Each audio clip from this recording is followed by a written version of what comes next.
pledge allegiance to the flag of the United States of America and to the republic for which it stands, one nation, under God, indivisible, with liberty and justice for all. Now for the national anthem.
Alrighty, roll call and verification of quorum. Chair, you're up. Trainer, Present. Triple, Here. Moda, Here. Kira, Nimbargi, Here. Donovan, McClellan, Present. Millington, Present. Temple, Present. Capozzi, Caldwell, Present. Spalding, Present. Castello, Parmar, Cantrell, Present. Perry, Present. Shelloff, Present. Butler, Present. Batasia, Present. Simcoe, Campbell, Domino, Present. Foster, Here. McNutt, Present. Yalaman Chili, Tamarla, Here. Patel, Here. Uchoa, Burrell, Present. Borges, Here. Barrickman, Present. Almanar, Castellan, Hall, Here. Holmes, Costas, Duke, Here. Salcedo, Tashe. All right, 27 out of 40 quorum is verified. Alrighty, take a look at last meeting's minutes. Anything needs to be changed? If not, I'll take a motion. Chair Temple. Move to approve last meeting's minutes. Motion to approve last meeting's minutes. Are there any objections? Seeing none. Take a look at the approval of the agenda. Look at the agenda here tonight. Any changes? If not, Chair Temple. Move to approve tonight's agenda. Motion to approve tonight's agenda. Any objections? Seeing none. We're now at open forum. Alrighty, if anybody's interested in speaking at open forum, please just raise your hand for me so I can call you. Alrighty.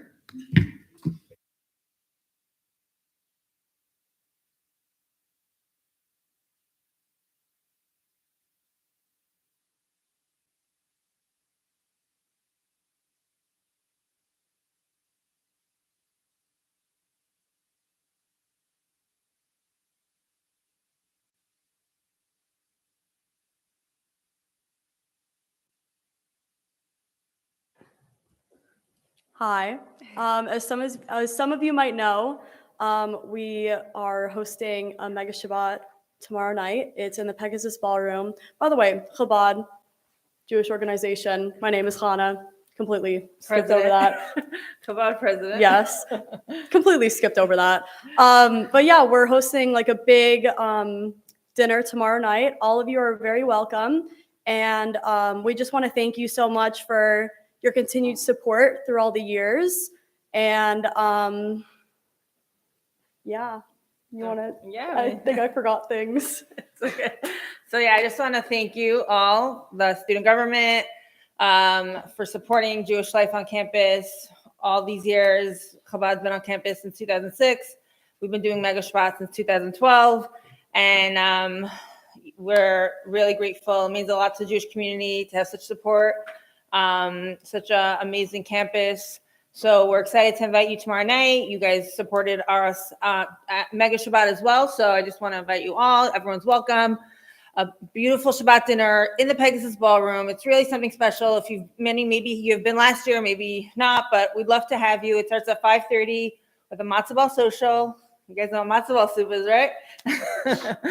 And then we have a beautiful dinner in the ballroom at 6:30. We just heard back from the president's office that he'll be there as well, President Cartwright, with the vice president of inclusion. So it's really going to be something special with students, a diverse group of students from all walks of life. Shabbat is the holy day. It's the day of the week where we get together, family, friends, connect, put away our phones. It's a beautiful experience, have a beautiful dinner. And we love to show that with the world, share that beauty, the beauty of Shabbat with everyone. We have some cards we'll leave here, I guess, if anyone wants, with more details. And thank you so much. Again, anyone have any questions or comments? Alrighty. Are there any questions? Seeing none, thank you. Okay, thank you.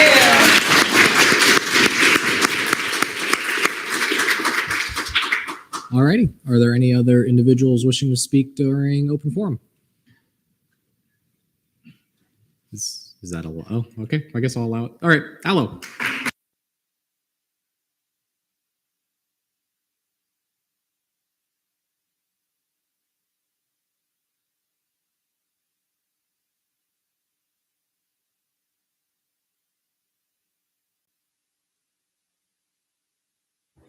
That really is an intimidating walk.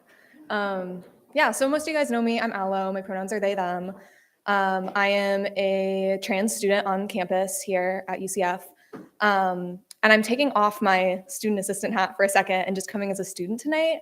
I don't know how many of you all are aware of this, but there was a walkout earlier today. Multiple universities throughout the state took part in it in protest of the anti-DEI legislation that is in place right now in Florida. I only saw like 3, maybe 4 student government people there today. And that was disheartening to me. I think regardless of how you feel about the political matters that are at stake here, it's worthwhile to consider the students' needs. It was a really emotional rally for a lot of us because it's not just, if we want to learn about CRT in the classrooms, it's not just if we want teachers to respect our pronouns in the classrooms. For a lot of people, this is their livelihoods. There were people who are educators who spoke today who are afraid to continue educating in Florida. There were people who have children, young children in the state of Florida, who are afraid to send their children to school for fear of harassment of themselves or their families. There were people there talking about the high rates of suicide for trans people who aren't able to get gender-affirming care. And as a trans person who has experienced severe depression and suicidal ideation as a result of dysphoria, that hit really close to home. And so I just want to encourage all of you to take a more active part in both educating yourselves and your constituents on these issues. It's not just about being a Republican or a Democrat. It's not just about the politics of it all. Like, these are people's lives. And it's a human issue. So I just wanted to come up here in case some of you didn't know that was going on earlier today. It was some of your constituents need support. Some people come to college with no family support when they're LGBTQ+. They don't have a home to go back to. This is all they have. And coming to a campus where they can't openly speak about their identity, they can't learn accurate history of what happened to their ancestors, and better understand the generational trauma that they're still trying to grapple with today is damaging. So yeah, that's all I really have to say.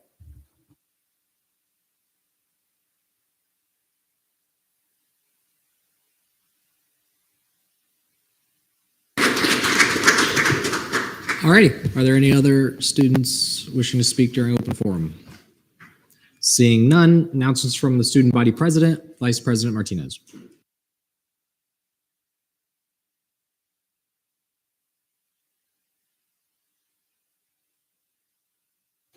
All right. Hello, everyone. I hope everyone's having a great evening. So on behalf of Daniela, hello all. I apologize for not being in attendance as I'm in a BOT event. With that, today was the Board of Trustees Committee Day, and tomorrow will be the full board meeting. Next Wednesday, March 1st, is the Women Empowerment Conference, and I have 2 appointments to Daniel Rivera for Justice Seat 3.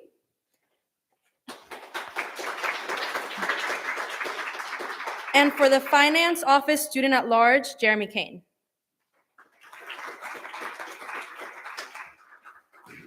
All righty. Are there any questions for Vice President Martinez?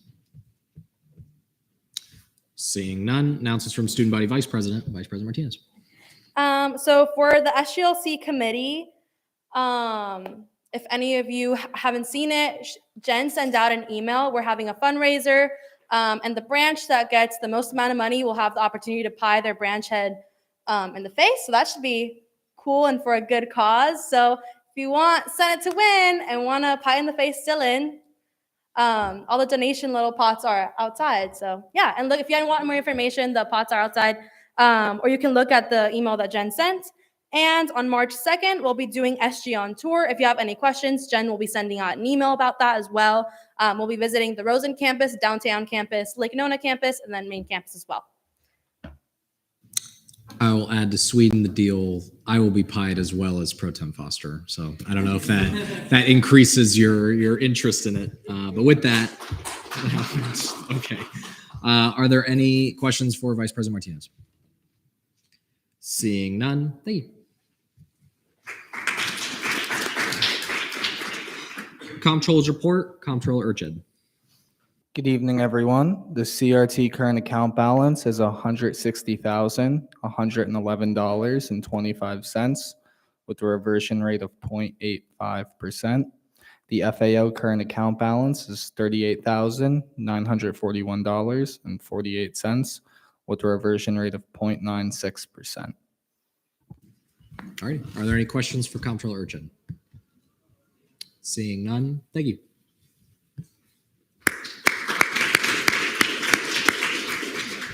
All righty. Cabinet Forum, Attorney General Moore.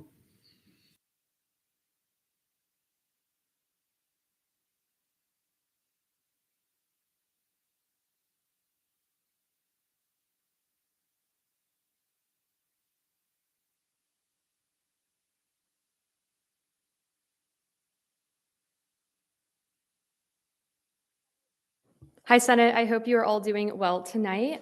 So I just linked right there the memorandum that I wrote. It should have been emailed to all of you. If you didn't receive the email and you want to copy the email, just let me know, but it is on the website. So that is a link to that. I also wanted to provide you guys with an update. I have finished reviewing all of the student government statutes and the Senate rules and kind of extrapolating anything from there that I thought needed to be recommended for revision.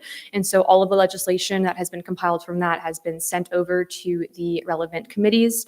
I also attended E&A this morning to finalize an internal bill that will basically just put some more updates into Title VI. And as a reminder, these updates will not affect the current election cycle. They will go into effect for the next election. And that is now Internal Bill 5433. I also emailed the Pro Temp's office and LJR with my recommendations for revision for Title III, 4, and 9 as well. So the other internal bills and resolutions that were already drafted came from like conversations and ideas that I presented to Senate leadership and that we spoke about. And so the other recommendations are in those bills that I have sponsored, which is 5431, 32, 33, and Resolution 5436. I've been continuing to fix the grammatical and formatting issues that I found in the statutes. I think I've pretty much addressed all the major ones that I could find, but I'll be kind of just continuing throughout the rest of my term to fix anything that I do see. And the library has also agreed to include information about our impartial advising services in their March edition of the installments. Maybe you have seen these in the library restrooms. That basically is a flyer that will be posted, and it will have some information dedicated to our impartial advising services, including a general overview of what we do, as well as a QR code to the form on our website and on Knight Connect, and some contact information as well. I'll be attending the Interfraternity Council General Body meeting over the weekend just to inform them about the advising services and provide some flyers to them as well. I did the same thing with Panhellenic last week, and it was a great success. I also reached out to NPHC and DGC, but did not hear back from them. I'll be reaching out to some other RSOs that have pretty large student audiences to kind of help increase the knowledge of the services that we do offer here. And then lastly, I've been assisting Governmental Affairs Coordinator McLean with Day at the Capitol interviews and just sharing some insights into the advocacy agenda when requested. And then per usual, feel free to utilize the opinion request form. Thank you. Alrighty. Are there any questions for Attorney General Moore? Seeing none, thank you. Announcements from the Chief Justice. Chief Justice Silva.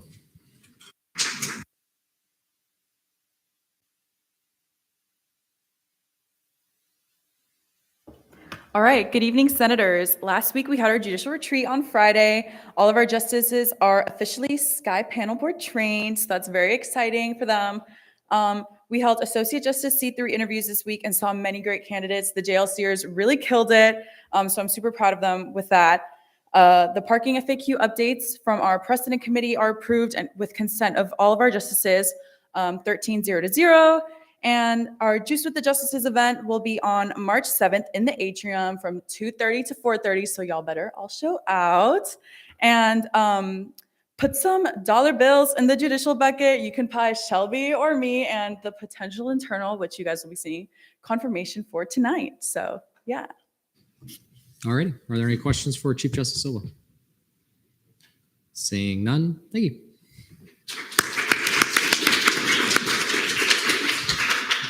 Announcements from the Supervisor of Elections, Supervisor McGregor.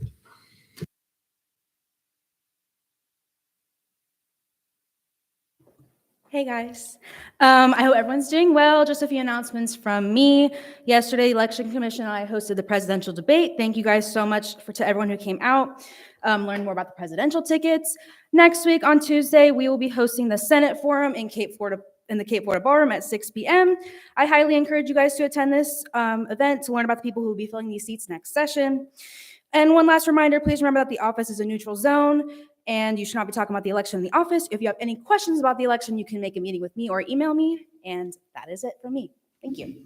All righty. Before we continue, Senator Castle. President voting. So noted at 7:27 p.m. Senator Costas. President voting. So noted at 7:27 p.m. Chair Almanar. President voting. So noted at 7:28 p.m. Are there any senators that I've missed? Seeing none. Are there any questions for Supervisor McGregor? Also seeing none. Thank you. Announcements from the Activity and Service Fee Committee Acting Chair, Chair McClellan. Good evening, everybody. I just wanted to thank you all for your efforts and to say good job on passing the budget bill. Woo. Alrighty, Senator Shea. President voting. So noted at 7:28 p.m. Are there any questions for Chair McClellan? Seeing none. Announcements from the Scholarship Committee Chair, none. Announcements from the Senate President. Alrighty. Hey, everybody. First thing, as per usual, schedule a meeting with myself for ELA DeMarla, fill out that form, as well as if you do intend to graduate, the deadline to fill out the form for the STOL is tomorrow, so please get that to me. And then briefly, I wanted to mention, just because I wanted to see if there was somebody else that would before me, but I think it's important. I know most of us follow the news, things like that. And there was, unfortunately, an act of gun violence in Pine Hills in the last day or so that involved an alumni of this university, Dylan Lyons, who unfortunately passed away. He was covering a shooting that had happened that morning, as well as other victims. It's unfortunate. It's awful. We hear it every day. We see people get gunned down in the street, but we have a governor that cares more about whether trans people deserve to exist or not. Take with that as you will. But I just wanted to allow us to take a brief moment of silence to acknowledge the lost.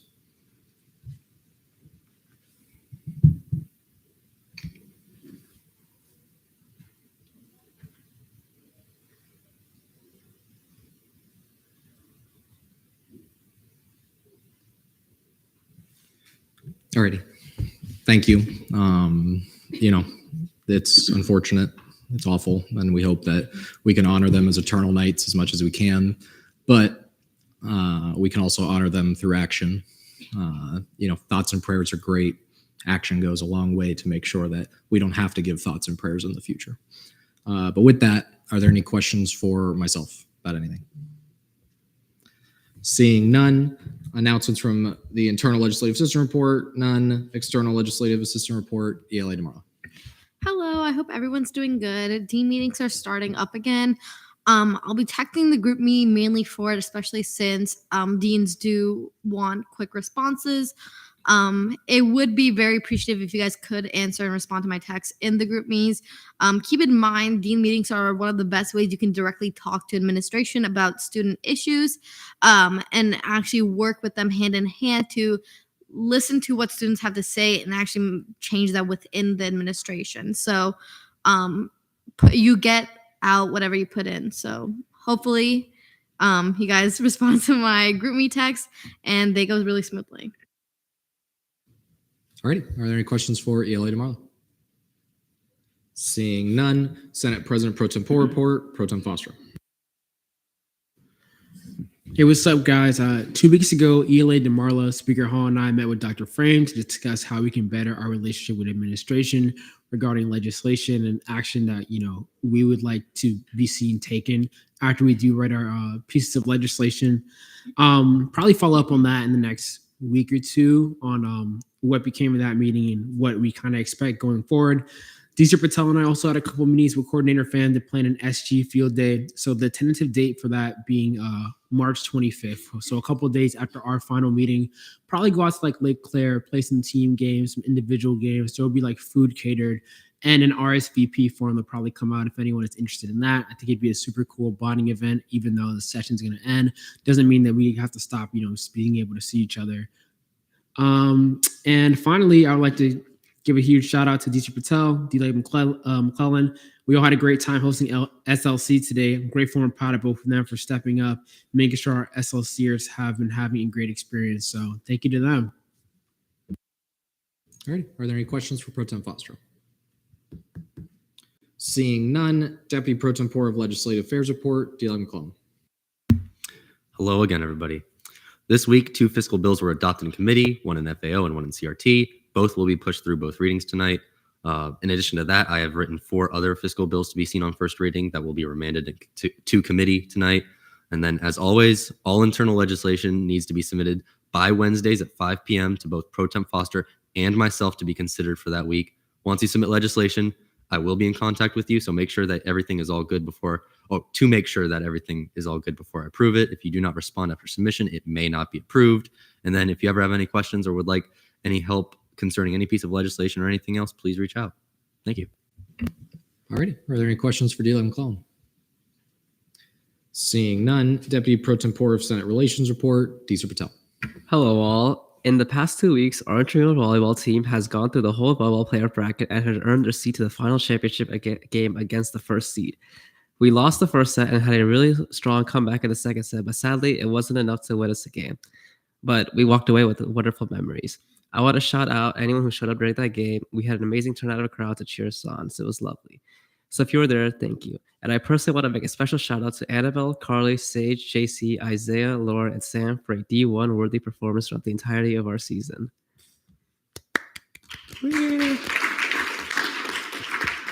As Pro Tem Foster mentioned, we are working with Coordinator Pham to host an SG Olympics. The date is likely to be March 25th on a Saturday, and all SG members are welcome. I'll be sending out RSVPs soon. We also have an IM game for flag football next Tuesday. For those interested in joining, reach out to ELA DeMarla.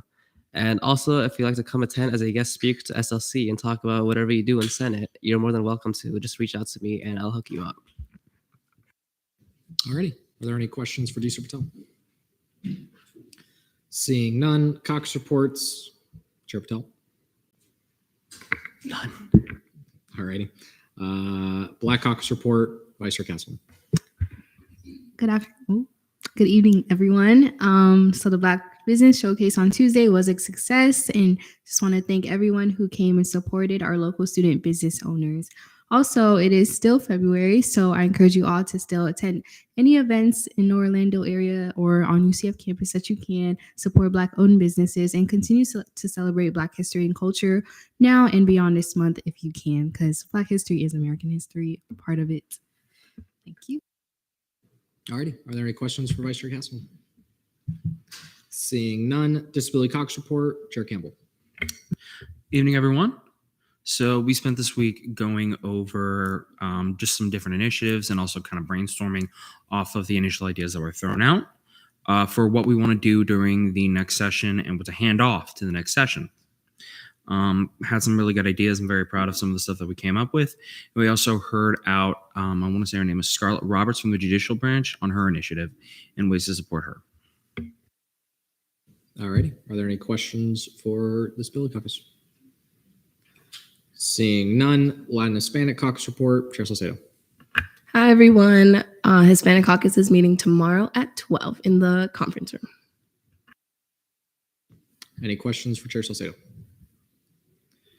Seeing none, LGBT Caucus vacant, Women's Caucus report, Chair Moto.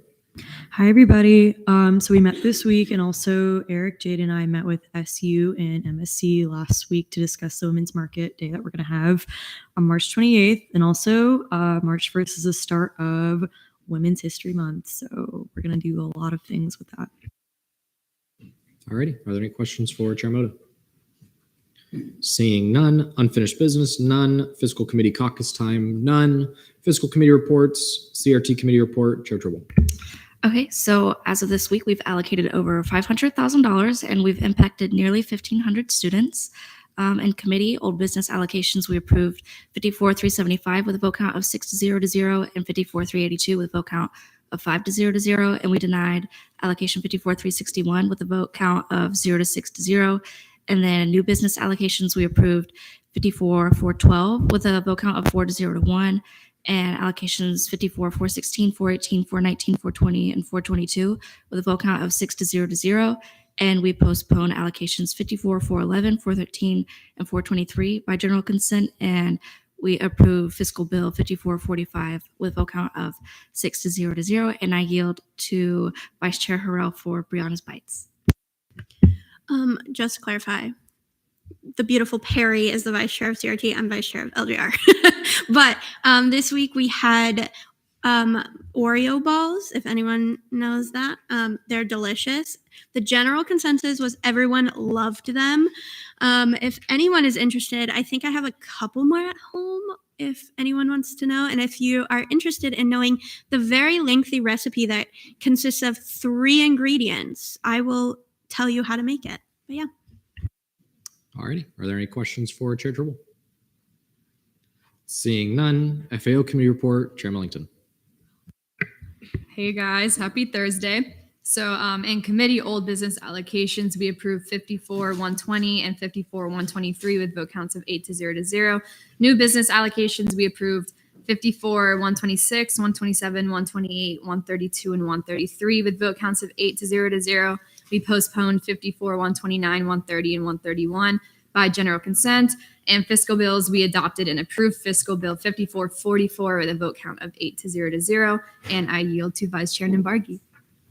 Hi, Senate. So Bengali Student Association is hosting the first International Mother's Day language this Saturday. Women's in Laser Optics is hosting International Women's Day celebration on March 1st, so go ahead and check it out. And Filipino Student Association is inviting a bunch of other colleges that perform FSA as well and hosting a summit on March 11th. So spread the word about them and check them out and let us know if you need any more information. Thanks. Alrighty, are there any questions for Chair Millington? Seeing none, ORS Committee report, Chair Borges. Hey guys, at our 2-7 meeting, we agreed not to meet this week, so we didn't. I reached out to the business office to close a ton of accounts, so expect a really long report next week and the weeks following. If for some reason you want to sit in all 3 fiscal committees, let me know. Join ORS. We don't have any reps, so you could sit on all 3 if you want to. I don't know if anyone else but me would want to, though. So, Alrighty, are there any questions for Chair Borges? Seeing none, fiscal legislation, notice legislation on first reading, bills, Fiscal Bill 5446, Fiscal Bill 5447, Fiscal Bill 5448 are remanded to CRT. and Fiscal Bill 5449 is remanded to FAO. Resolutions none, special acts none, no legislation on third reading, none, no legislation on second reading, bills. Is there a motion? Chair Temple. Move for 5-minute speeches, 5-minute questioning, 5-minute debate. Motion for 5-minute speeches, 5-minute questioning, 5-minute debate. Are there any objections? Seeing none, Fiscal Bill 5444, funding for Knights experimental rocketry to build rockets for the high power rocketry certification launch in Palm Beach, Florida on June 17th. Vice Chair Cantrell, is the RSO present? Yes. All right, you're welcome to come up to the front.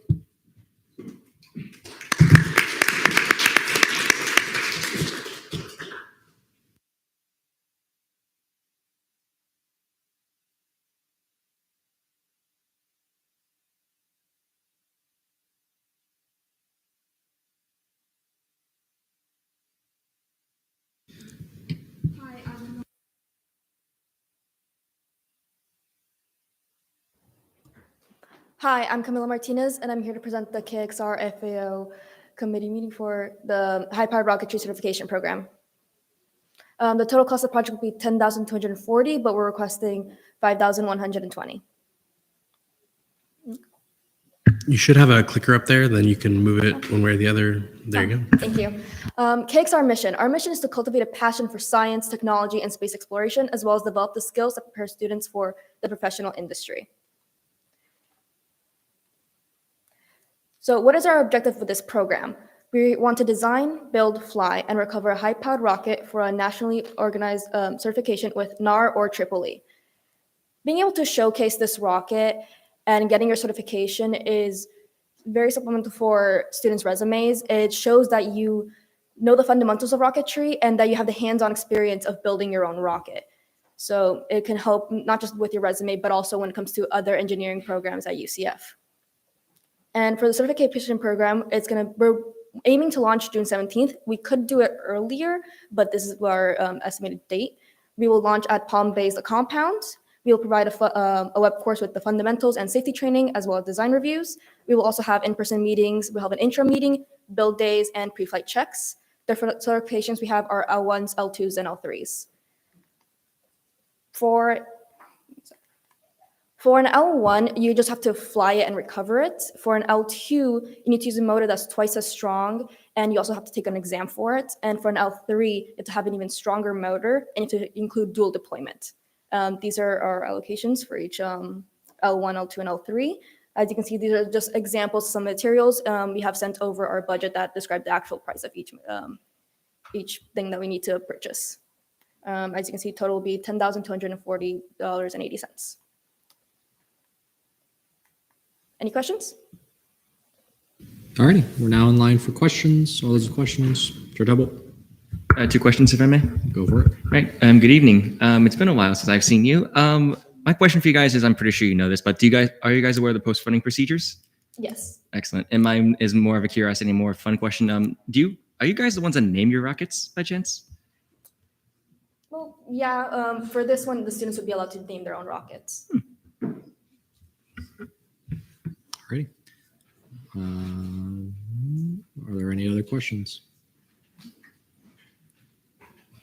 DC Patel. Move to debate. Motion to go to debate. Are there any objections? Seeing none, we're now in debate. Before we do that, Senator Yalamachili. President voting. So noted at 7:44 p.m. We're now in debate. Vice Chair Cottrell. So I will be voting in favor of this. I think that rocketry is pretty cool. I was actually going to join this club as an aerospace engineering major, but I didn't have time this first semester. But I'm looking forward to getting to it next semester. So I'll be voting in favor. I think everybody else should do the same. Chair Temple. I will also be voting in favor for this bill. We've seen these guys a lot in Senate, and they are almost always like perfect with their allocations. Also, we are on the Space Coast and rockets go Froome, so I would be very excited to see you guys in action. Rockets do go Froome. Senator Costas. May I retain? You may. Rockets rock. Vote yes. Move to vote. I don't think there's been a single time Senator Costas has said I will retain that he ever remembers to actually make the motion. There's been a motion to vote on Fiscal Bill 5444. Are there any objections? Seeing none, or there?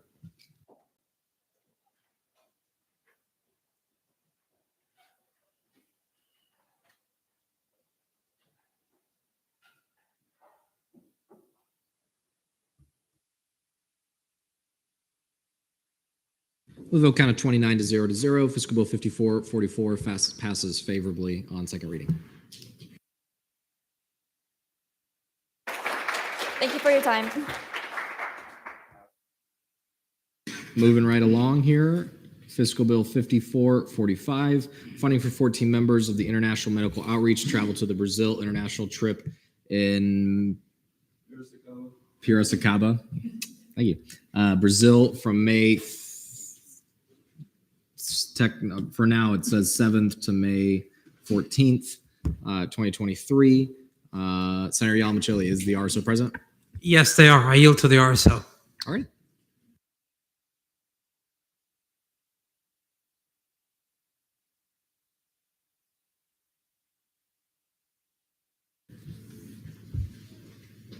You'll have 5 minutes when you're ready.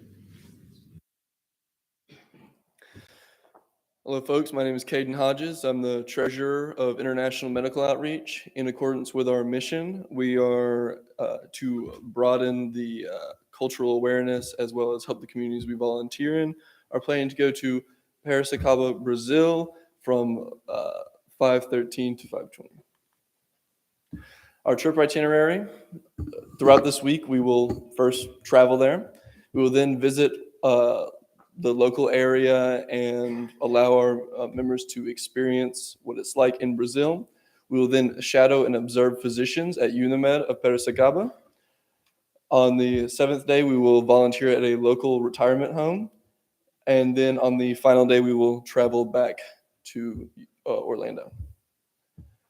Day 1, we will first, this is slightly dated. We will be driving to Miami International Airport. We will depart from Miami International Airport. The rest remains the same. We will arrive at Sao Paulo. We will drive to Piracicaba, Brazil, and we will check into the listed hotel.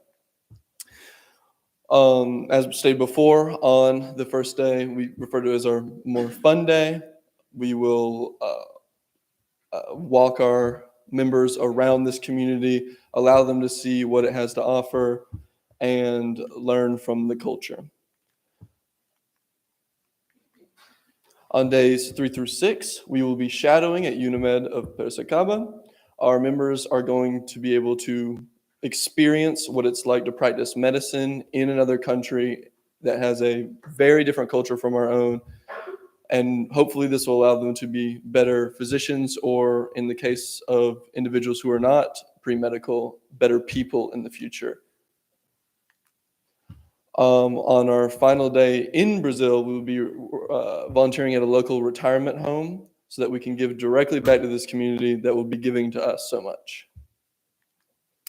And then on the final day, we will be going back to Sao Paulo Airport. We will be departing from there. We will be arriving back in Miami, driving to UCF, and the trip benefits.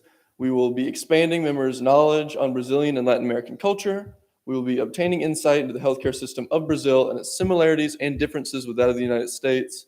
We will be learning about the organizational structure of the healthcare facilities in another country for those of us who are going into administration, and we will be bringing positive publicity to UCF, as well as observing how to work with patients in a clinical setting in these other cultures.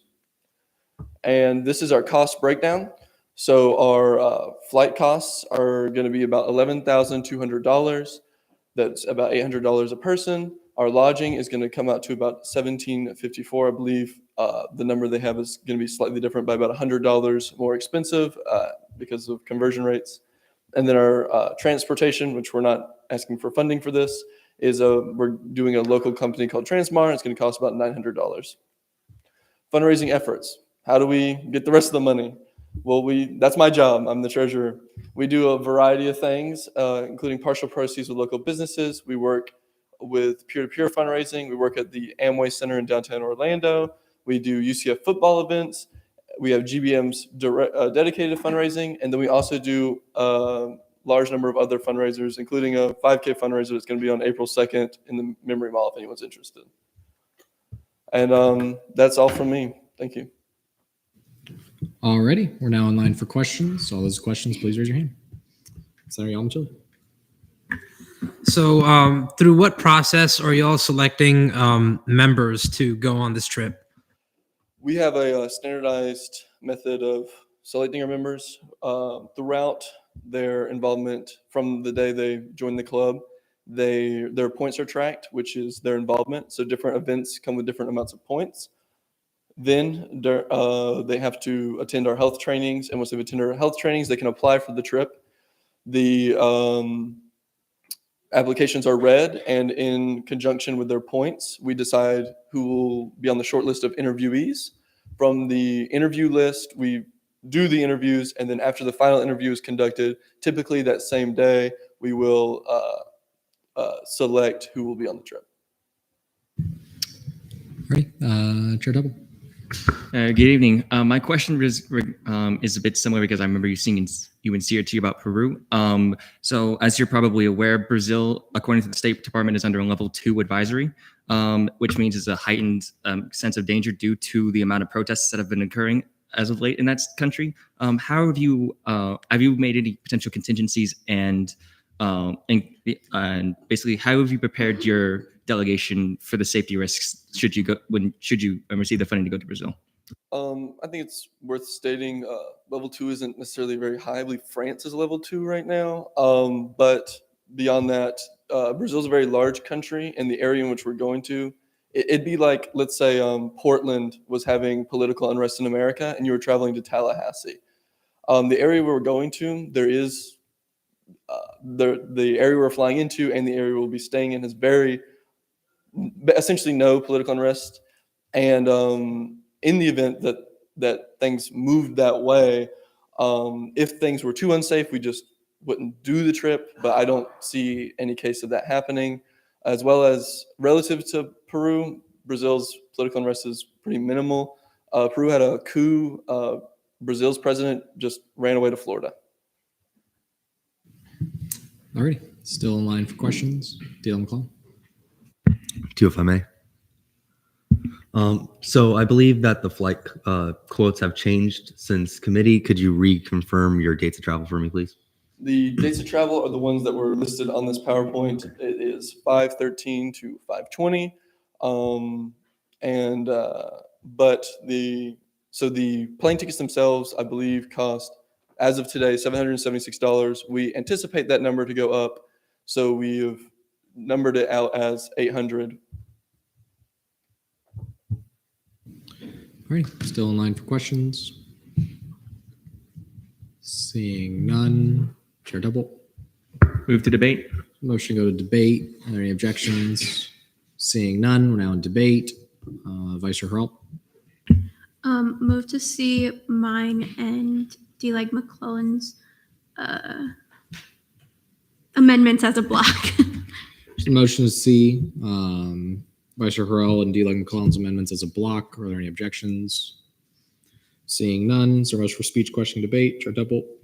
Move for 3-minute speeches, 3-minute questioning, 3-minute debate. Motion for 3-minute speeches, 3-minute question, 3-minute debate. Are there any objections? Seeing none, Vice Chair Hurl, 3 minutes. Okay, so the RSO came into the student government office earlier today, asked a couple of questions about possibly adding lodging after we saw them in CRT yesterday, and I just happened to be there. So they sent me new quotes. They sent me quotes for the lodging and sent me a new quote for travel. I promise I'm not taking away $77 of their travel to be mean. They asked me to because their travel decreased over $100.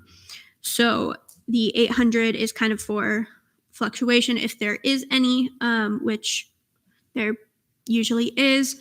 And then the lodging, it's a little weird with like the conversion, but the numbers there, I believe, are all correct. So yeah, just changing for the RSO, per the RSO's request.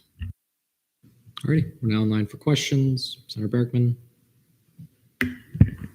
So I'm looking up the travel, and it looks like it'll cost 499 Brazilian reals per night during that time, which is $97.13.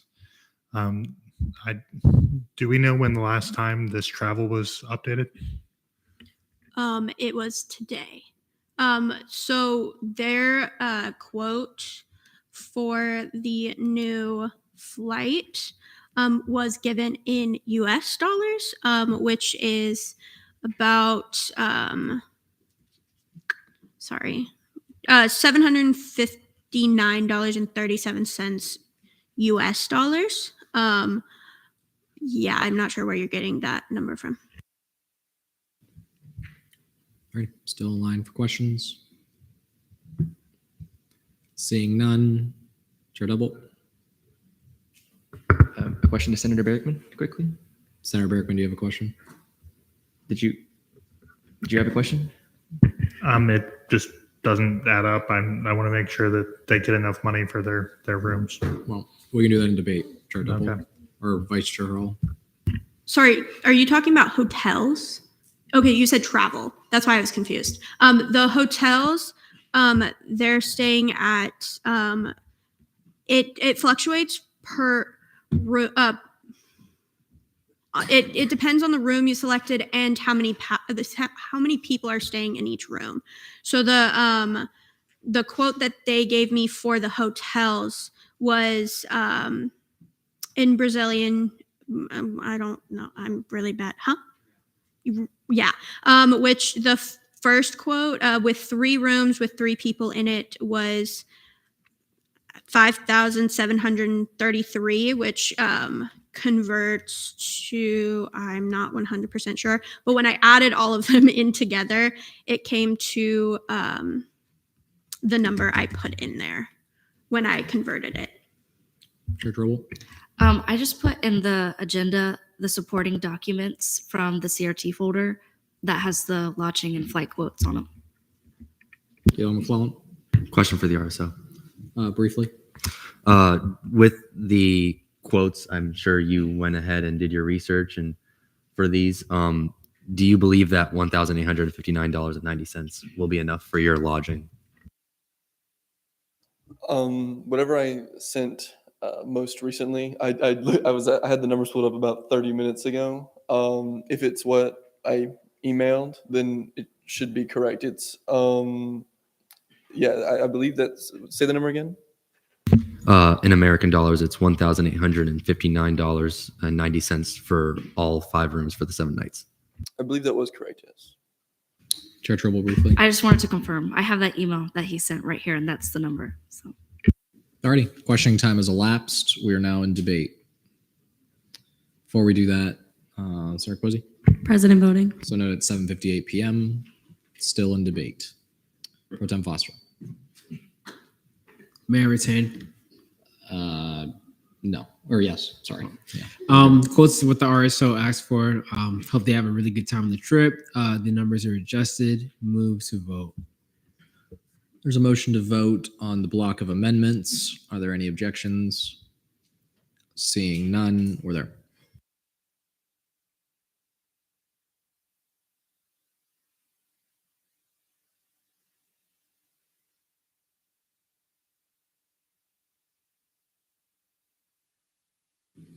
Vote count of 28-0-2. The block of amendments passed favorably. We are still in debate on the bill. Senator Yalmajili. I will be proudly voting in favor of this bill because I believe IMO rocks, and their work is good and noble, and it is to improve healthcare across the world and to help underserved and impoverished areas. This is a noble cause. This is a cause that deserves money from student government. I also believe that the members who go on this trip will gain valuable experiences from it.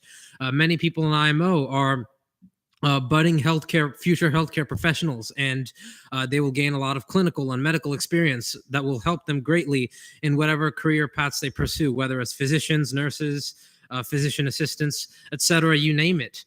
So I am proud to help IMO and to have the Senate provide money for their trip to Brazil. So I will be voting in favor, and I encourage you all to do the same. Thank you.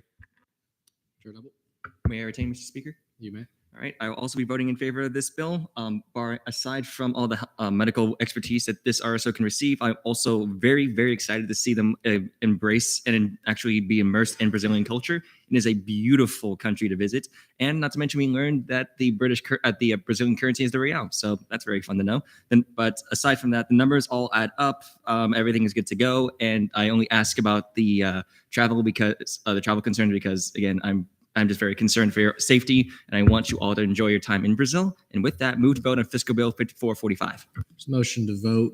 Any objections? Seeing none, or there.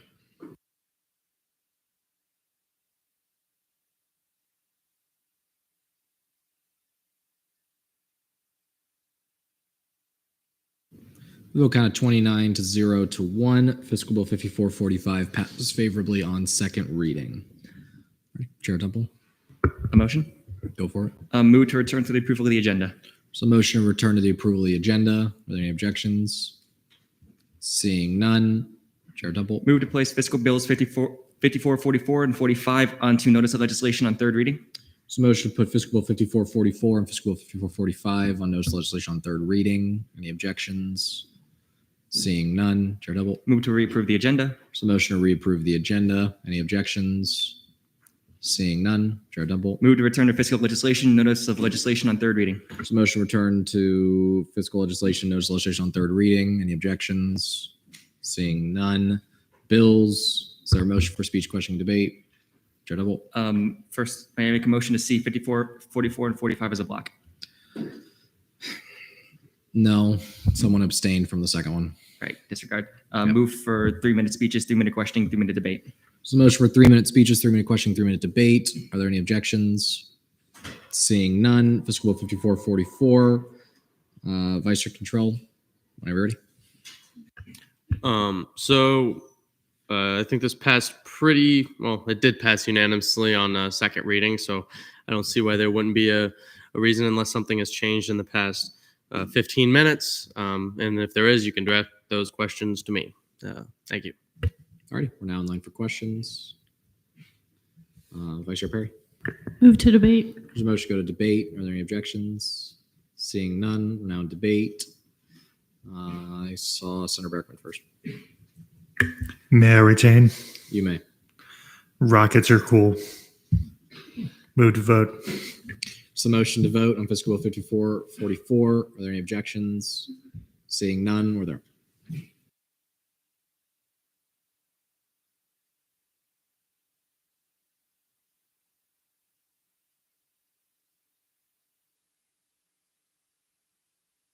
Bill count of 29 to 2 to 0. Fiscal Bill 5444 passes favorably on third reading.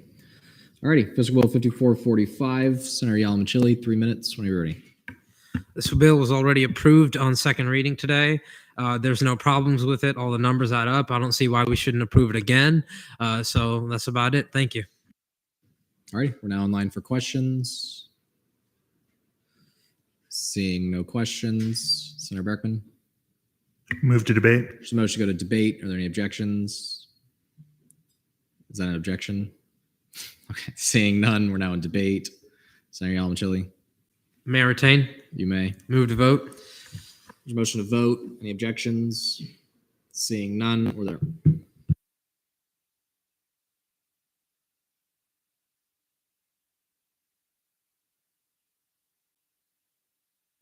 Alrighty, with a vote count of 29 to 0 to 1, Fiscal 5445 passes favorably on third reading. Moving right along, internal committee caucus time, none. Internal committee reports, ENA committee report, Chair Almanar. Good evening, Senate. We had ENA this morning. We had no confirmations, but we worked with the Attorney General and the Election Commission on updates to Title VI, which is being seen on first reading today. Last night, I also was able to attend the presidential debate hosted by the Election Commission, and they did a very good job. Alrighty, are there any questions for Chair Almanar? Seeing none, GAP committee report, Chair Tupper. Good day, or perhaps good evening, Senate. GAP had another productive meeting on Monday where we continued drafting our briefs and reviewing the advocacy agenda in preparation for Day at the Capitol. I worked with GAC McLean as well as Vice President Martinez to interview incoming potential candidates for Day at the Capitol, and I wanted to commend GAC McLean as well as VP Martinez, Comptroller Jed, and AG Moore for handling those interviews over the past few days. And as a reminder, Day at the Capitol is on the 4th of April. It is coming very, very soon and very, very fast. And if you're interested in helping GAP with anything, feel free to come by on Mondays at 1:30 in the Charge On Chamber. Thank you. Oh, and I also did attend the presidential debate. EC did a fantastic job, as did all the presidential tickets. I cannot wait to see how that turns out in a few weeks. Alrighty. Are there any questions for Chair Temple? Seeing none, LJR committee report, Chair Ray. Not much for me. We had one absence request on Monday, so I didn't want to drag everyone to campus. So I canceled LJR for the week. So we didn't meet, but we are meeting this upcoming week. Alrighty. Are there any questions for Chair Ray? Seeing none, SBA committee report, Chair Trainer. Good evening, everybody. Last week in SBA, we had a great meeting working on a proclamation for World Homeless Day. Credits to Senator Capozzi behind me, as well as thinking about how we as a community can make SBA easier for next year's committee chair, vice chair members. Other than that, have a good night. Alrighty. Are there any questions for Chair Trainer? Seeing none, confirmations. Is there a motion? Chair Double. Move for 5-minute speeches, 10-minute questioning, 10-minute debate. There's a motion for 5-minute speeches, 10-minute questioning, 10-minute debate. Are there any objections? Seeing none, Chair Almanar. We'll now be seeing the confirmation for Jake Hansen for Internal Assistant Chief Justice.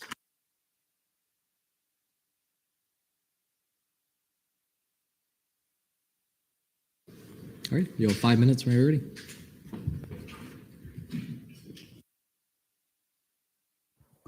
Yeah, that walk never does get easier. All right. Hi, everyone. My name is Jake. I'm a junior here at UCF. I'm an Associate Justice, Seat 5 in the Judicial Branch. Just a little bit about me in case you don't know who I am. I am studying political science and sociology. And otherwise, here on campus, I also work as a tour guide. I'm a member of the President's Leadership Council, and I'm also an honors student. So hopefully, if you guys see me around with a big group of people, just say hey, maybe say happy birthday. Little joke. But with that, I would really love to be the next Internal Assistant Chief Justice. Going into a little bit of my goals, a lot of what I want to focus on is committee work.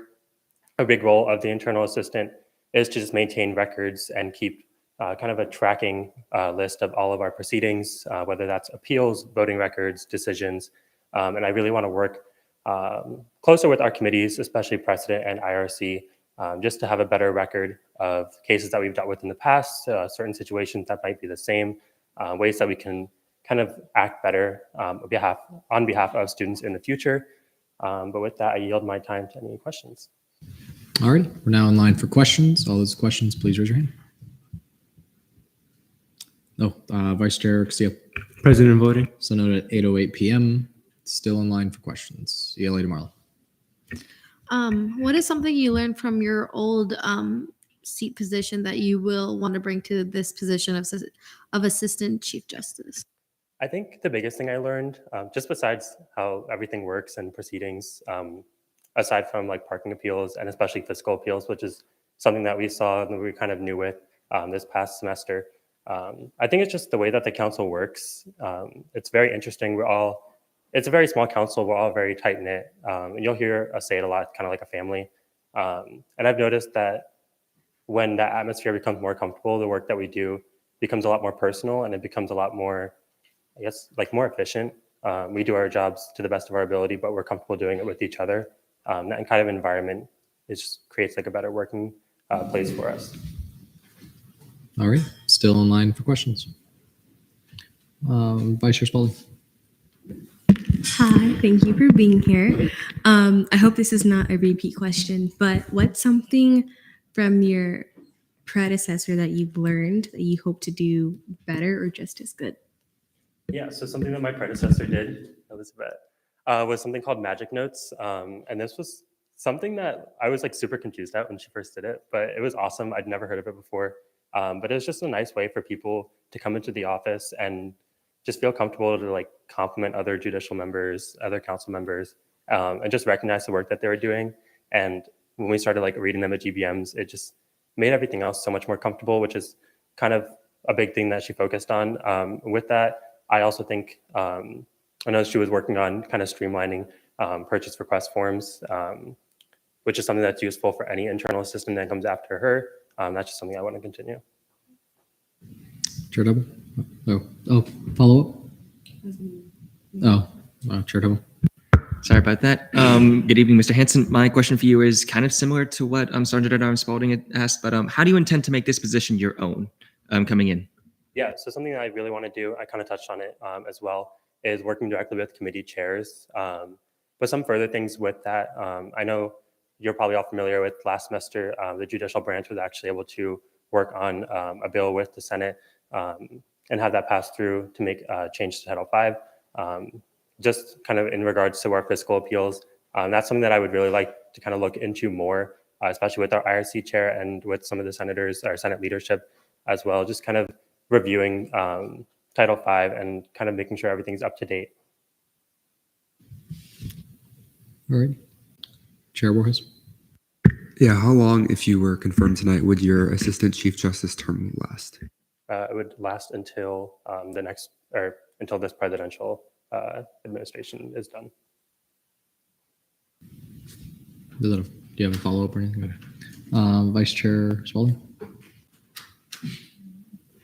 Move to go to debate. Motion to go to debate. Are there any objections? Seeing none, we're now in debate. Deezer Patel.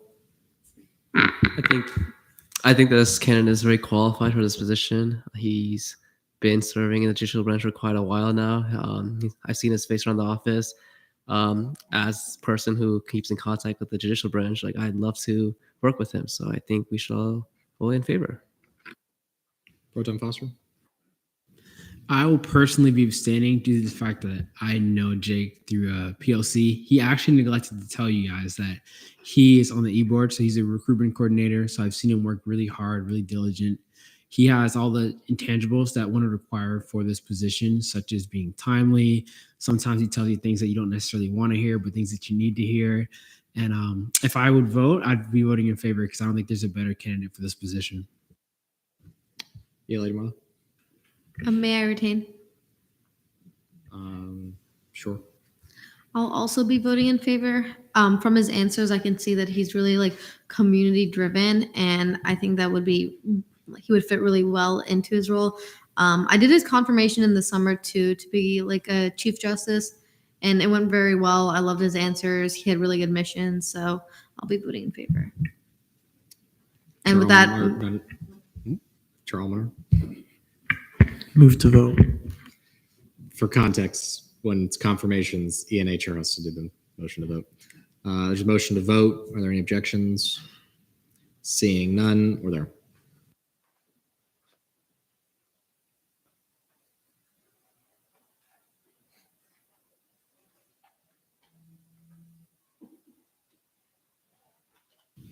We vote kind of 28 to 0 to 1.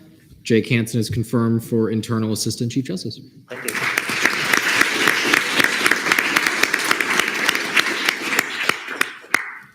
Alrighty. Internal legislation, notice legislation on first reading, constitutional amendments none, bills, Internal Bill 5433, updates Title VI, the election statutes is remanded to ENA. Resolutions none, proclamations none, special acts none. Notice legislation on third reading, constitutional amendments none, bills none, resolutions. Is there a motion for speech, questioning, and debate? Chair Temple. Sorry, move for 5 minutes. 3-minute speeches, 3-minute questioning, 3-minute debate. So motion for 3-minute speeches, 3-minute questioning, 3-minute debate. Are there any objections? Seeing none. Resolution 5430, resolution advocating against HB 543, permitless carry for Florida. Chair Almanar, 3 minutes when you're ready. Yeah, so already gave my speech during second reading. We all kind of know what the issue is. We all know what's at stake here. Let's just get it done. All righty, we're now in line for questions. All those with questions, please raise your hand. Chair Turner. Has anything changed about this document since we last saw it? No. Vice Chair Control. So, as somebody who is not up to date on this House bill, what exactly does it say, and why exactly are we voting against it? We wouldn't be voting on it necessarily because we're not members of the legislature, but essentially, HB 543 would enact, if enacted, would be a policy that would allow anyone who could legally purchase a firearm to not request a license when for carrying that firearm legally. So like anyone could just buy the gun and then walk around with it concealed and not have a license for it, right? Currently, in the state of Florida, you have to get a license, and to get the license, you have to be able to prove that you know how to operate the weapon. In my previous speech, I believe it was the chief of police in St. Petersburg said, made the comparison of we wouldn't allow someone to drive a car without testing them first if they know how to drive a car. Essentially, this is just, although you can purchase a firearm, you can just like take it with you anywhere without having been tested on your knowledge of the firearm and the safety procedures with it. Senator Shea? Move to vote. We're not in debate. I thought that was debate. My No. apologies. Move to debate. There's a motion to go to debate. Are there any objections? Seeing none, we're now in debate. Senator Berkman. I like guns. Guns are cool. The vast majority of violent crimes in this country are committed by illegal gun owners and not by people that purchase their firearm legally. I am not in support of this bill, but more people having access to guns is, kind of an American thing. So I will be voting against our bill in support of the House bill. Chair Almoner. This is debate towards Dylan. Obviously, anyone can legally purchase a vehicle, yet hundreds of thousands of Americans die in car crashes because people aren't responsible.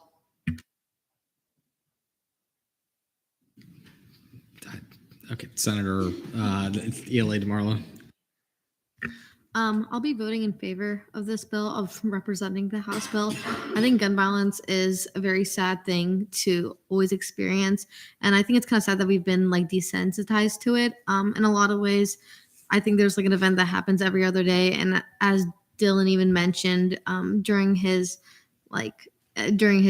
announcements, that we unfortunately had an incident of recent, and it's clear that it's just picking up. So I think that this definitely puts our foot down and represents the student body when we are against gun violence. I'm going to go Vice Chair Kroll. Yeah, speaking from a child whose parent owns a gun and grandparents own many guns, it's not safe. There is a process you have to go to buy a gun legally, but it's very easy to trip the system. I think saying that we don't support something that's against gun violence is kind of sad. I, like DeMarla said, gun violence is on the rise. There's a situation every other day, it feels like, or every single day. And I think that needs to change if we want to be a community who stays around for a long time. So I will be voting in favor. Chair Moda, briefly. Yeah. For example, I do agree that we should vote in favor of this. In DeLand, I'm from DeLand, Florida. Very unfortunate. There's a jewelry store where if you buy, I think it's like $100 worth of jewelry, you get a free rifle. So yeah, you don't have to have a permit to do that. I'm in favor of this bill. Alrighty, debate time has elapsed. Is there a motion? Senator Taché. Move to vote. There's a motion to vote. Any objections? Seeing none. Were there?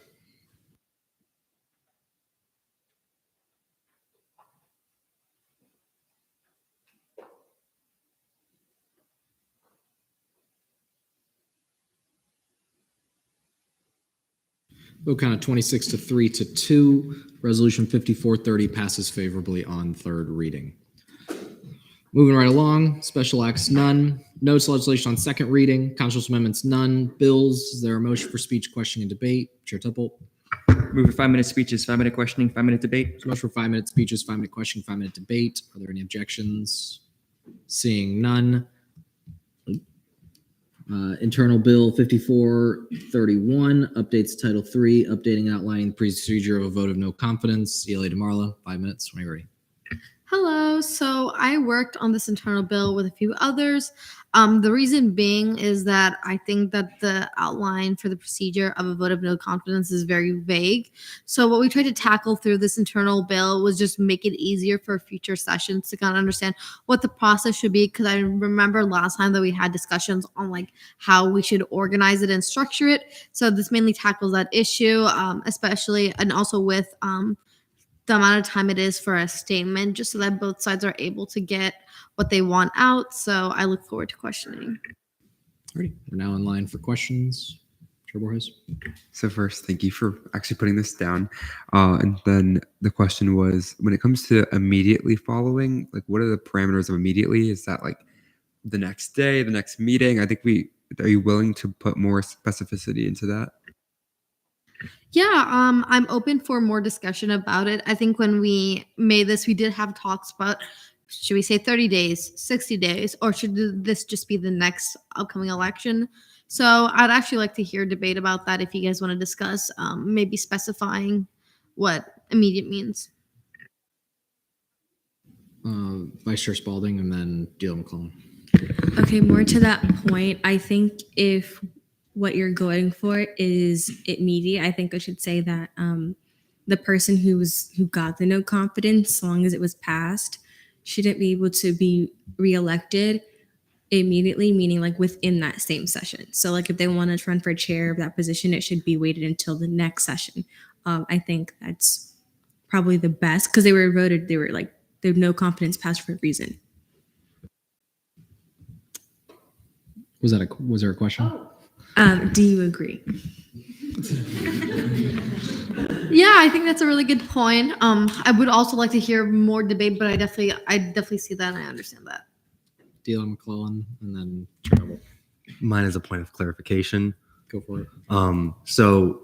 I was present when this was being drafted, and the intent and what I think the wording conveys is that they may not be run or appointed to that same position in the election of their replacement immediately following dismissal. So that means of the replacement, meaning the election where that position has become vacant and now there is somebody going for that position to fill it, that specific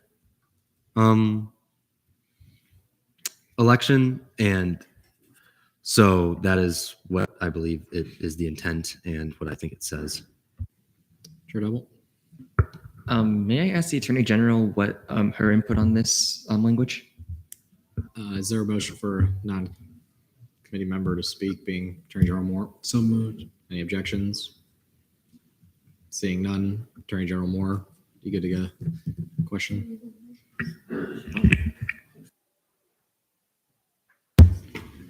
Yes, so I pretty much agree exactly with what Ryan was saying. I believe that the immediately part is just specifying like the next election to fill that seat, that person who has no confidence would not be eligible to just immediately rerun. They would essentially, I guess, have to wait until the new chair or person in that position then finish their term or step down, or otherwise was that seat became vacant, that thing became vacant again.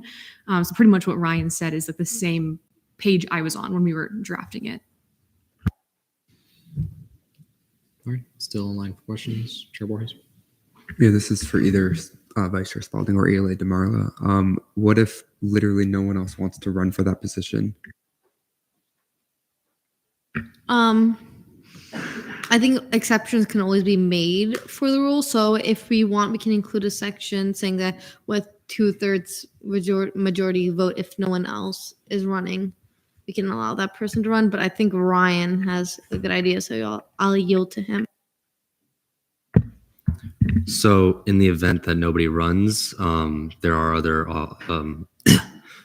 other ways to just like other alternatives. So the vice chair can run the meetings, and the pro temp rep, likely often is the case whenever the committee chair is gone, will take minutes, or the speaker has the ability to appoint somebody to be the chair in the meantime. So there are other ways to still continue and function as a committee if nobody still wishes to run. Senator Berkman. Sorry. I'd like to ask if there's a paragraph missing or if it's a numbering issue. We go 1, 3, 4, 5, 6.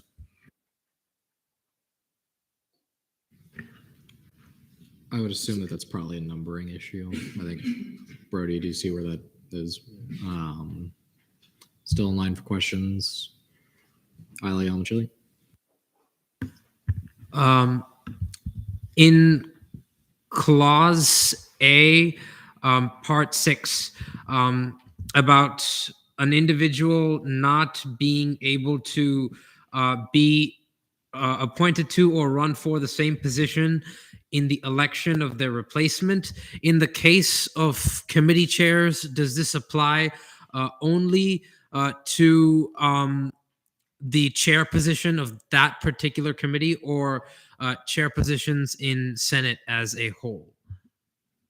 Based on our original intent, I do believe it's for that specific committee.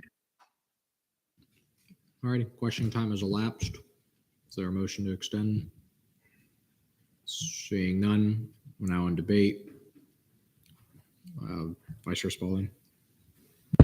Move to see my amendment. There's a motion to see Vice Chair Spalding's amendment. Are there any objections? Seeing none, is there a motion for speech, question, debate? Chair Tupple. Move for 5-minute speeches, 5-minute questioning, 5-minute debate. Motion for 5-minute speeches, 5-minute question, 5-minute debate. Any objections? Seeing none, Vice Chair Spalding, 5 minutes.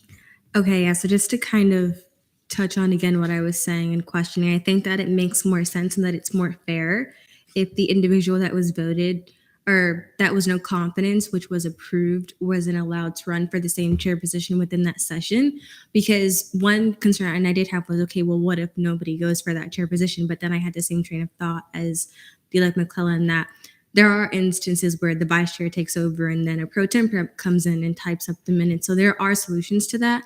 But I also think that more than likely what happens is when that person is got like a no confidence, he's like the same committee members, they don't like normally like leave, like you're still within the same people that are in that same committee, and it just doesn't make sense if that person was no confidence just to be back with the same members that approved that no confidence, because they likely did it for a reason. So I think if this person wants to run again, they should be allowed to, but it should just be in the following session, because likely there's going to be new members. So there'll be like new expectations, and like there won't be like any prejudice against the person that was voted a no confidence. All right, we're now in line for questions. Chair Warren. Do you know how many committees had at least 50% turnover this session with committee members? I'm sorry, can you repeat the question? Yeah, so essentially each of our committees, we had a lot of changes this session. Do you know how many like senators have turned over committees, like have left committees and new senators have came into each committee? I'm sure that that's been a frequent throughout the session because personal reasons, scheduling conflicts, classes, so on and so forth. Follow up. So do you believe that the people within one committee should make decisions for people in future, the people in that committee in the future, even though they might not be a part of that committee in the future? I think the people in the committee are voting not only as committee members, but as the entire Senate body, because it's something that we all debate and discuss. And so if they vote on the Senate floor and they, let's say it's a unanimous passing, then yes. I do think it would be fair. That you're aware of, has there been any open chair positions that haven't had an election for people to run in at the next meeting. Not to my knowledge, no. Chair Boris, final. May I ask a clarifying question to Uriah? Sure. Was that any chair position? Were you saying were any of them open immediately following? Sorry, I was not talking about the caucuses, just committees. Bless you. Taylor McClellan. Would you see my amendments as friendlies? They are the ones removing, basically just trying to make sure that it says exactly what you want. If this were to pass within the same session, I want it to say Senate session, then just remove the in the election of the replacement because that becomes redundant. Yeah. Brody.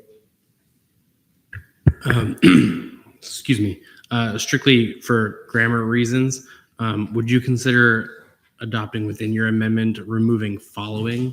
Because I think if you say within the same Senate session following the dismissal, I think somebody could argue there's confusion about whether it's the session you're in or whether it's the following session. So I would recommend removing the word following as well. So it is very clear what you're saying within the same Senate session, perhaps changing it to as the dismissal. So it's very, very clear. Yeah, I just struck the word following so that it makes more sense. Alrighty, still in line for questions. Chair Boris, final question. Yeah, I was wondering if you knew the amount of new senators. Let's say, for example, like from our beginning of our session in summer, how many new senators are in this room from that time period? No, I do not. Still in line for questions. Pro Tem Foster. Move to debate. So motion to go to debate. Any objections? Seeing none, we're now in debate. Vice Chair Control. So I will be voting in favor of this amendment just because I believe that there should be some sort of, I guess, accountability held against somebody who has no confidence, to where if the committee or the Senate body believes that this person is no longer fit to run for that position, I don't believe that they should be able to run for the same position again, even if nobody wants to, because we all decided as a Senate body or as a committee that we do not feel that they are able to do that up to what we believe their best ability. So I think that this is a great addition to the bill. Vice Chair Hurl. Yeah, I'll be speaking in favor of this as well. I think Kentrell said it beautifully. If the Senate body believes that they're not confident in their ability anymore, I think that saying for the rest of the session, no matter how many senators come and go, I think that holds precedent. You're still in your seat for the whole session. So I think that this is fair, in my opinion. But yeah, I'll be voting in favor. Senator Berkman and then Chair Boris. I'll also be voting in favor of this if, for whatever reason, someone is held in lack of confidence. I don't see a need for them to return to their previous position. It is a job. You get paid for it. I would like to ask, there's lots of typey-doos right now, but if we could remove in so that it doesn't say in within. Yeah, sure you guys know I'll be speaking against this. I don't know if you guys know, there have been committees with 3 people, and if the 2 people wanted to know confidence of the chair, they could do so very easily, even if the chair, there was no reason to. In addition, so many senators here were not here months and months ago, and a lot of perspective has changed, a lot of knowledge has changed, and you might not make the same decision that Senate made 6 months ago. We've made a lot of different decisions that Senate made 6 months ago. I feel like the amendment, I think it's a good idea to limit. I don't think it's supposed to be the whole session. I'd recommend maybe doing it like presidential appointments, where if we deny someone, it has to be the next semester. So if they're barred from the position for a semester, I think that's fair. But you guys do what you want, I guess. Senator Colo. I'll be voting in favor, and I think there's a lot of like weird debate around the bureaucracy of it right now and what like little tinkerings make it correct. And the fundamental question here is just, are we okay with committees being able to become little fiefdoms where a single person can run the committee indefinitely, irregardless of what the rest of Senate thinks. I think a Senate no confidencing someone or someone being no confidence, it fairly rarely happens. I'm pretty sure it won't happen for no reason, and it can, there's other ways to deal with it otherwise. And additionally, like, we can't have someone just using influence in a couple members of committee to stay there indefinitely. I think, honestly, just having them out of the position for an entire session is maybe too lenient if you're getting paid to do a job and then everyone around you decides you're not fit or qualified for their job to the extent they're firing you. You probably shouldn't ever have the same position again. You've demonstrated that. So I think in some ways, maybe drop the pretense and let's argue directly towards those positions. But vote in favor, yeah. Move to see my amendment. We're in debate on an amendment. Oh, my apologies. Deezer Patel. I'll be voting in favor of this amendment for two reasons, on top of why everyone else said so. It removes the technicality if, let's say, a chair gets no confidence and someone gets voted in for chair election, and one day later they decide to resign. The previous no confidence chair could just legally just go run for the chair position again. Like, that's on a technical basis. On top of that, countering the coup argument where there's like 3 people on the committee and 2 people decide to vote no confidence on the chair. If a committee ever goes down to 3 people on their membership, I feel like that's due to a lack of engagement and lack of leadership in the chair position to engage senators to join that committee. Ever so rarely do you ever see it happen. And when you see it, it's because more and more senators leave that committee because it's intolerable or not enjoyable. So if there's only 3 people in the committee, I believe that is due to a lack of leadership and therefore would result in no confidence. And therefore, I think we should vote for this amendment. All right, debate time has elapsed. Is there a motion? Chair Urea. Move to vote. So motion to vote on the amendments. Any objections? Seeing none. Were there? Before I start the poll, I just want to make sure everyone's clear. Senator Spalding did accept Ryan's amendments as a friendly, so you are looking at those as a block, just to be clear as you were voting.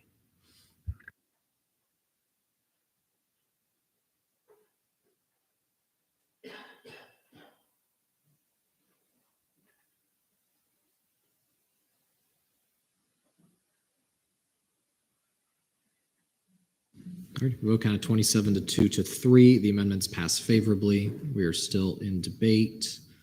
Chair Urea. Could I make a suggestion about an amendment to Barrickman? Sure. Instead of respondent, I would recommend putting party issued just to be consistent with what is stated in like the statutes before. So I feel like party issued would probably be more effective, if that makes sense. Just a recommendation. Received. Firstly, a move to see my amendment, and second, a question to the speaker. When it comes to hand signs, if I want to propose an amendment, is it 1 finger or 2 fingers? 2. Okay, got it. But yeah, move to see my amendment.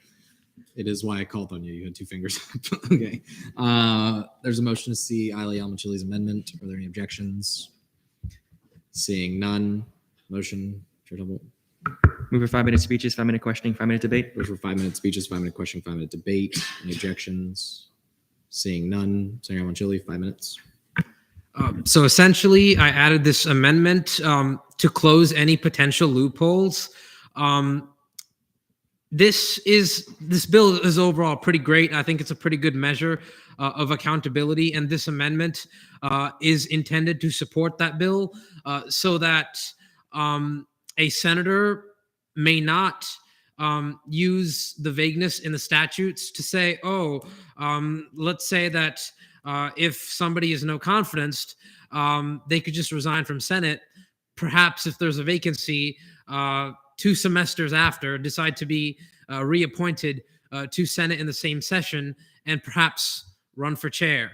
And so this amendment makes sure that they can't do that. So if you are no confidence, you cannot run for or be appointed to the same position within the same Senate session whether you resign from Senate in the middle or not.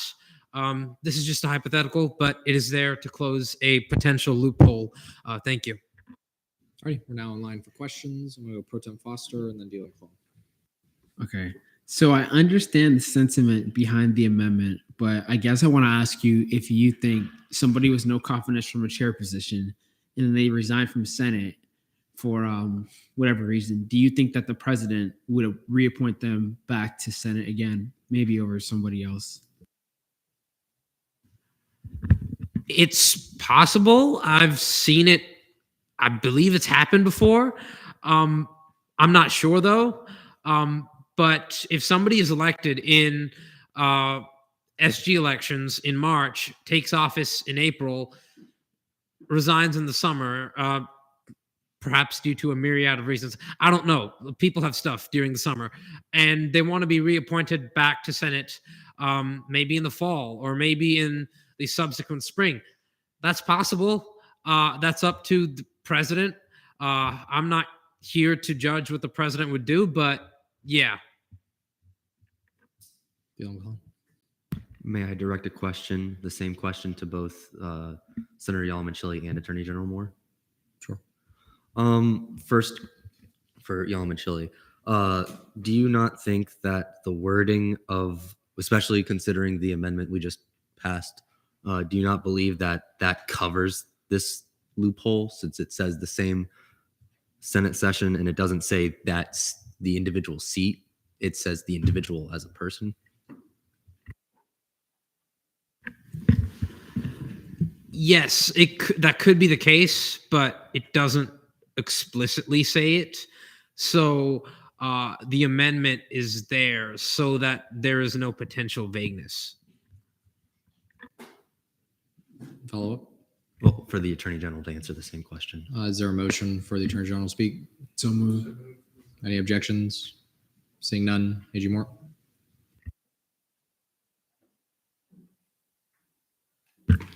Yes. So the way that I would interpret it is that the amendment that we had just passed does cover that other sentence that was added.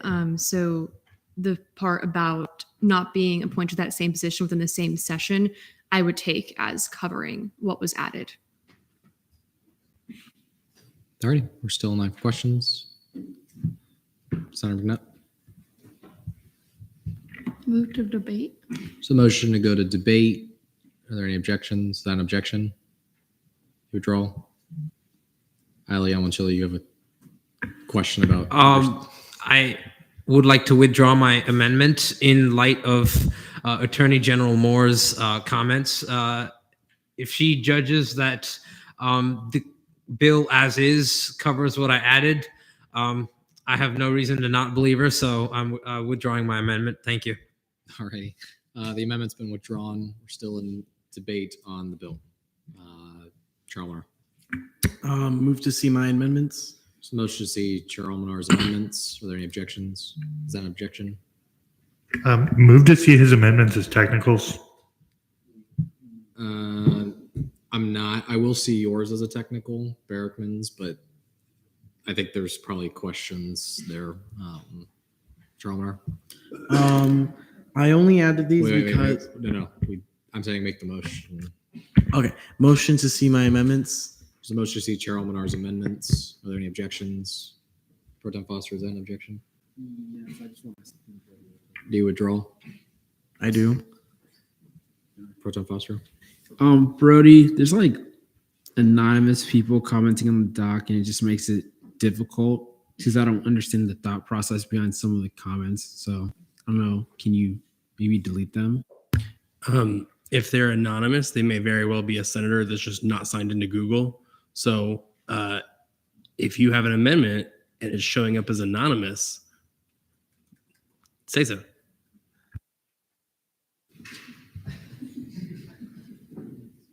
Senator Domino.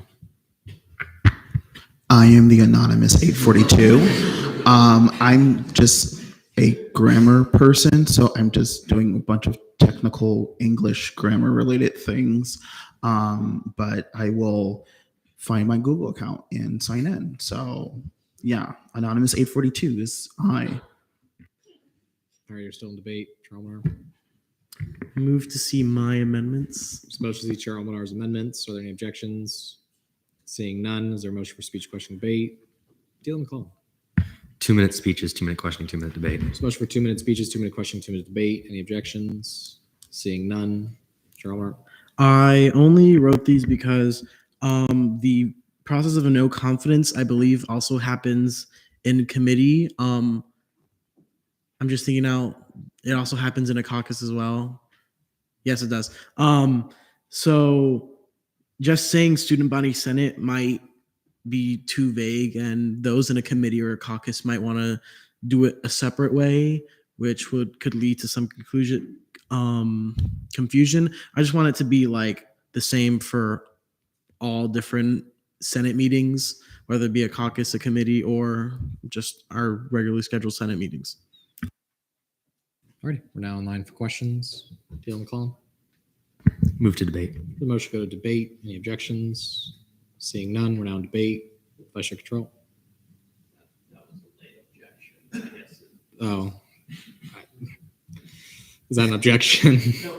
Are you debating now? You may. So you said that as it stands right now, votes of no confidence can occur in committee and caucuses. This is just to clarify this writing right here to, instead of saying student body, to include those. It is already a possibility. Yes. Deal McClellan. I'm going to be voting in favor of this. This is definitely a needed amendment. If you scroll down on the same piece of legislation, you can see that under committee chairs and vice chairs and caucus chairs, it says a vote of no confidence may be moved at any meeting of that caucus for caucus and at that meeting for committee meeting. So to have this include all of that is good and technically correct, but it's not a technical amendment, but still vote in favor. Senator Berkman. May I retain? You may. This makes sense. I think it just fits within the rest of the legislation. Move to vote. So motion to vote. Any objections? Seeing none, we're there.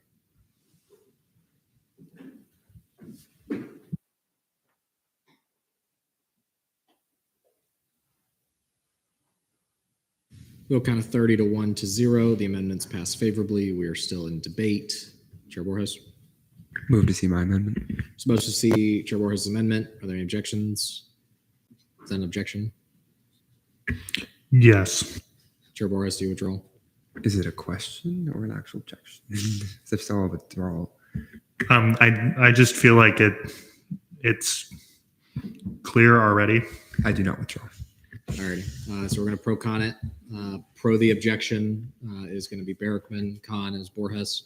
Berkman, you'll have a minute whenever you're ready. This is already very clear text. If a vote of no confidence passes and was overturned, then a vote of no confidence has not passed. So that's it. Chair Borges. There can be time between a vote of no confidence in committee or caucus passing and Senate's chance to overturn it. With the way it's put now, if a committee or caucus just votes to no confidence someone, then it looks like the position is just dismissed automatically with no chance to overturn with the student body Senate. So this establishes that. Alrighty, we're now in voting procedures. Pro is objecting so that we would not see the debate. Con is that we'll move forward with seeing the amendment.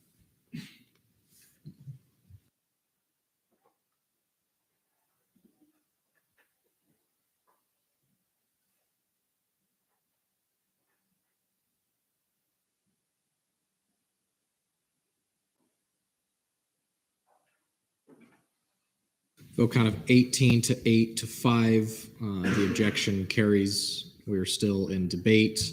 I will see Senator Domino's technicals still in debate. Chair Almanar. So quick thing to Tyler's point to his amendment. I feel like we do have to add something of that language within here because it was brought up previously when discussing about like Senator Spalding's amendment, it was brought up about like, can a Senate just like reappoint them, or well, overrule it? If we don't put it in there, then in 10 years' time, if a committee removes a chair, and like none of us are here to explain that we had this conversation, and the language doesn't explicitly state this, then like a lot of confusion will happen. That's why we end up having to do these things in the first place. Senator Shea? Checking. We're in debate on the bill itself right now, right? With the fact that this is only on second reading and people can do tinkering on their own time, can I make a motion? You may. Motion to vote. There's a motion to vote. You withdraw? Sure. Taylor McClellan? I have a technical. I think grammatically getting rid of this as, so it's the same Senate session the dismissal occurred. I don't know if the as is necessary, but I don't know. I read it and I don't think it's necessary. I'll see it as a technical. Chair Dumble? Move to vote on the internal bill 5431. So motion to vote on internal bill 5431. Are there any objections? Seeing none. Or there?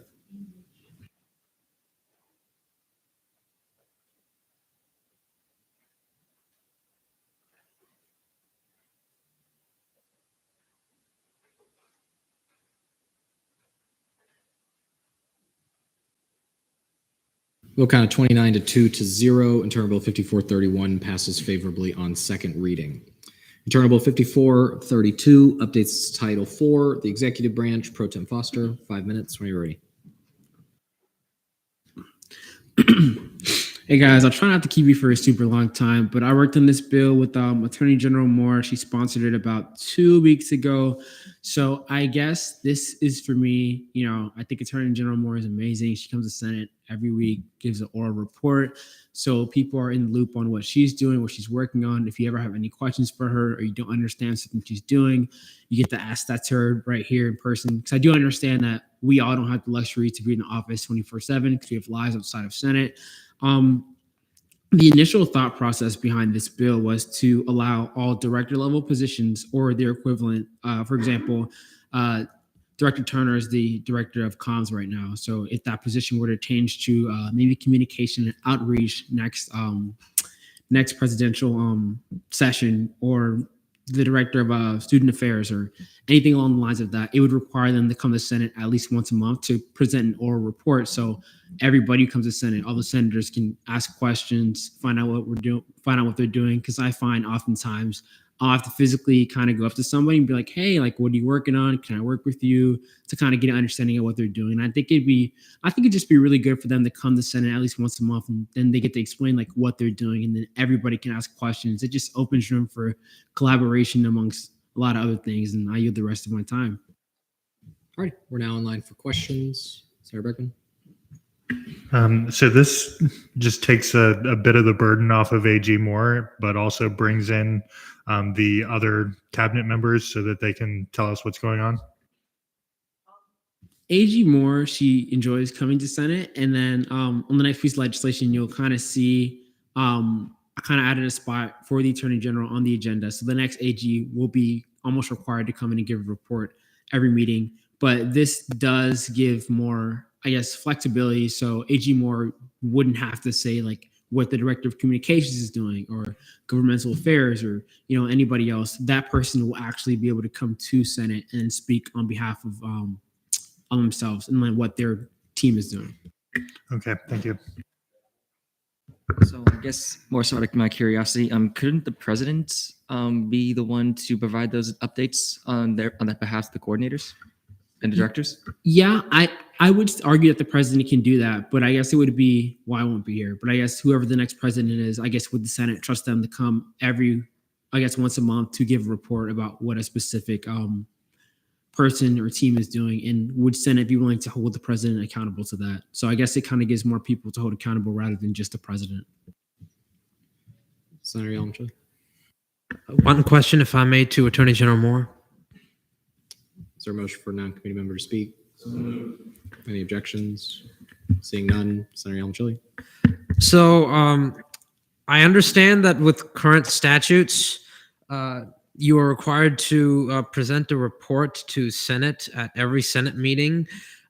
Is the work you do important enough to warrant a weekly report at every Senate meeting? And do you think that it is acceptable that you can present updates on your work once a month?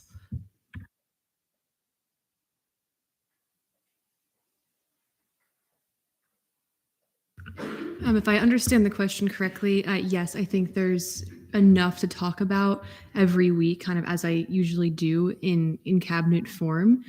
So if I understood correctly, then yes. Thank you. So keeping everything in mind, my question is to your suggestions on the doc, because from my understanding, this removes the attorney general from having their own oral report and puts them in the cabinet forum, null and voiding the following resolution to Senate rules. I'm going to defer to Brody for that. So this is an amendment that I encourage Nick to have prepared, but not to see until a determination is made on the resolution that will come next. If that resolution doesn't pass for some reason, then the Attorney General will not have a spot on the agenda, and therefore this legislation doesn't make sense anymore. So if that one does not pass for some reason, then you will need to see these amendments to move the Attorney General to that other section, because they will not have a specific place in the agenda, which is how it is laid out. So yeah, my advice to Nick was to not see the amendment, but to have it there, just so you all would understand, like, if the other one doesn't pass, then we have to make this change. Yeah, so to follow up. So basically, this is just a matter of order. Technically, we should be probably seeing the other one first. At least next week, you should see the other one first. This week, it's more up in the air, but next week, see the other one first. Alrighty, still in line for questions. Seeing none, is there a motion? Taylor McClellan. Move to debate. There's a motion to go to debate. Any objections?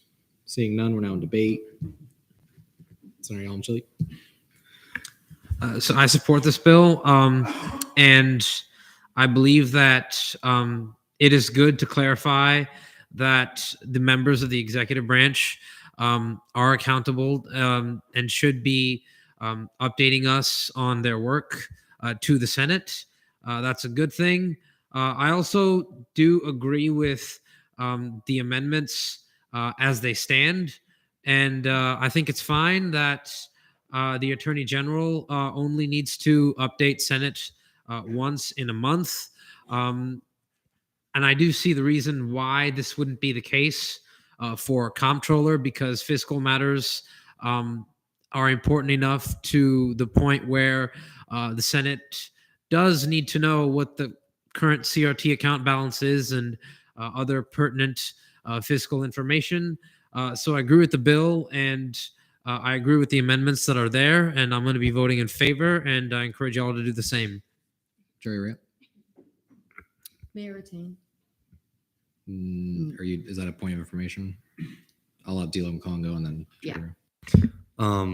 For Senator Yalom-Chile, just so you know, this isn't an amendment that was made because somebody wants it. It was made there to be a backup in case the resolution doesn't pass, because this would be needed. This amendment is not intended to be seen. This would be requiring the Attorney General to be seen every single week. So imagine we're voting on the bill without any of the amendments on it, and this is the intent for it to be on final reading without it. It's just there just in case. So it is being asserted that the Attorney General does warrant a weekly meeting report. Senator Yalom-Chile. I'd like to thank D-Leg McClellan for the clarification. I still support the bill with the intent that the amendments are not to be seen, and I will still be voting in favor. Jerry Ria. I'm going to be voting in favor for this bill, and I recommend everyone to do the same. Everyone talks about like better branch relations and stuff like that, but this is actually a step to have better branch relations, because now we'll actually know, like, I don't really know what a lot of people on exec are doing. So now we'll actually kind of know, and then maybe be able to kind of work together and help each other more and stuff like that. So yeah, move to vote. There's been a motion to vote. Any objections? Seeing none. Or there.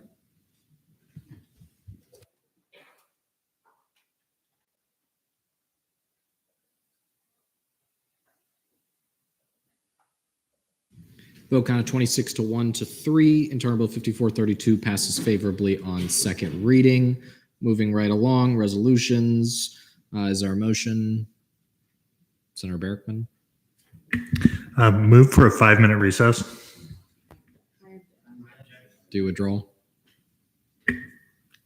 Sure. Move for a 3-minute recess. Do you withdraw?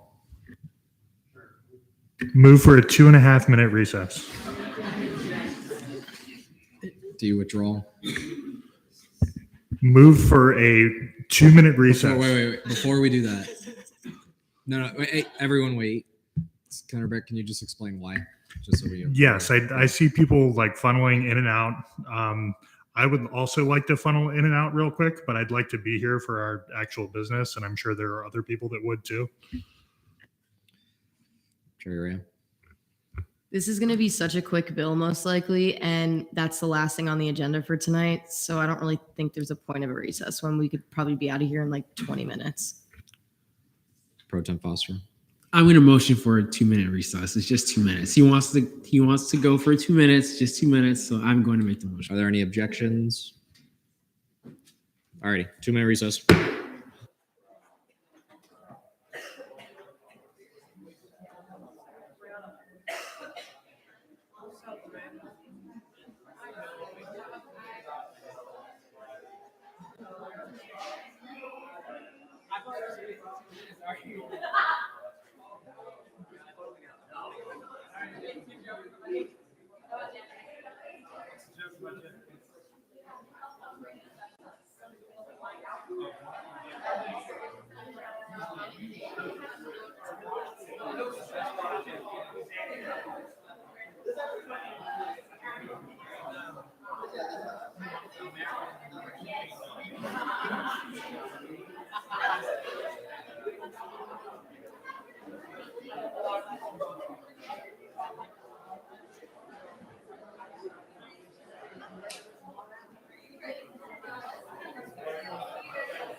Alrighty.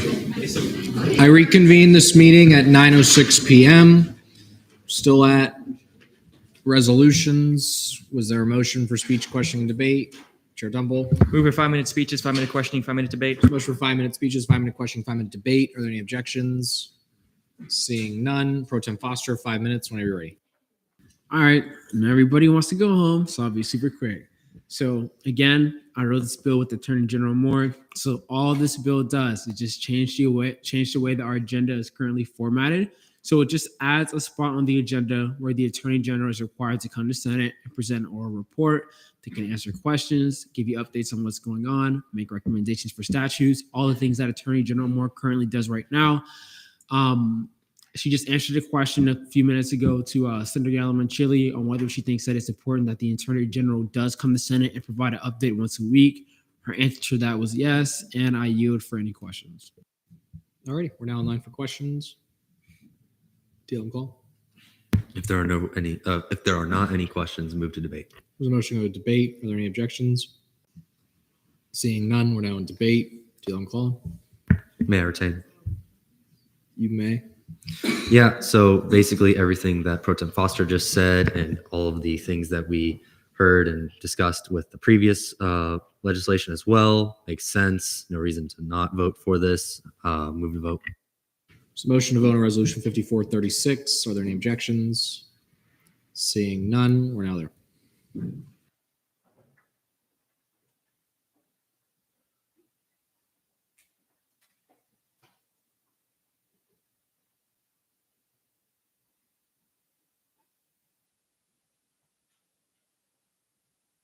Vote count of 24 to 1 to 2. Resolution 5436 passes favorably on second reading. Proclamations none. Special acts none. Senate forum. If anyone, Senator Caldwell, would you like to read for Senator Costas? Sure, I would. I didn't realize Costas had something, but today the Florida Prison Education Project donated about 2,000 books, 45 boxes, to CFRC. I believe that is one Central Florida Correctional Facility. It's one of them, a local prison in the Orlando area. Costas has been doing great work with that, and y'all should join. I know yesterday they were out there at like 9 a.m. Putting boxes into trucks by hand. It was great. Oh, this morning. Sorry, my bad. Alrighty. I don't know who wrote. Oh, Vice Chair Castle. Yeah, so there's a rally tomorrow at 8:30 at the Board of Trustees meeting, basically to address the tax that has been happening at UCF and non-Florida institutions regarding DEI. So I would really encourage you guys to come out if you have the time. It'll just be from 8:30 to 10:30. But yeah, the more turnout of people that show up, the more that the greater that they would see that people are actually in support of this, support of opposing the Stop Woke Act and everything that's been happening to all the minority community. So I would really encourage you to come if you're literally not doing anything. I know it's early, but it's for a good cause. Vice Chair. Okay, bear with me. I'm using my voice. Anyway, I would like to first state that I have contacted my constituents with a message that stated I would be making a statement tonight, and I encourage them to contact me if they would like to include a statement if they would like. So I would like to talk about the diversity, equity, inclusion situation happening right now in Florida. We have been talking a bit about this, and due to recent events, I feel like we should be talking about it a little more. Jasper Rowe, the undergraduate representative for Creole Diversity Committee, stated the attacks on DEI in Florida are harmful to all students, particularly minorities and women pursuing a career in male-dominated fields. These propositions are normalizing an exclusionary and hateful culture, causing many students to feel unwelcome and even unsafe on and around campus. Hate symbols and threats of violence are becoming more common. Many talented young adults are planning on leaving the state of Florida post-graduation in search of a safer and more welcoming environment, even if doing so is detrimental to their career. This is a sentiment held particularly by transgender adults who are afraid after the state requested data on transitioning students. The UCF community must push back against hate and protect our students. We cannot stand by while fellow Knights have a target on their backs. Diversity, equity, and this is me speaking now. Sorry, that was the end of his statement. Diversity, equity, and inclusion is meant to educate individuals on how to properly respect the individuals they surround themselves within a workplace. Education is the way to a better community, to make individuals feel safe. For individuals to say that they no longer want to, quote, waste money on it is very disheartening, as I truthfully don't believe it's a waste of money. Now, this is just me as a senator speaking, as my constituents didn't partake in this portion.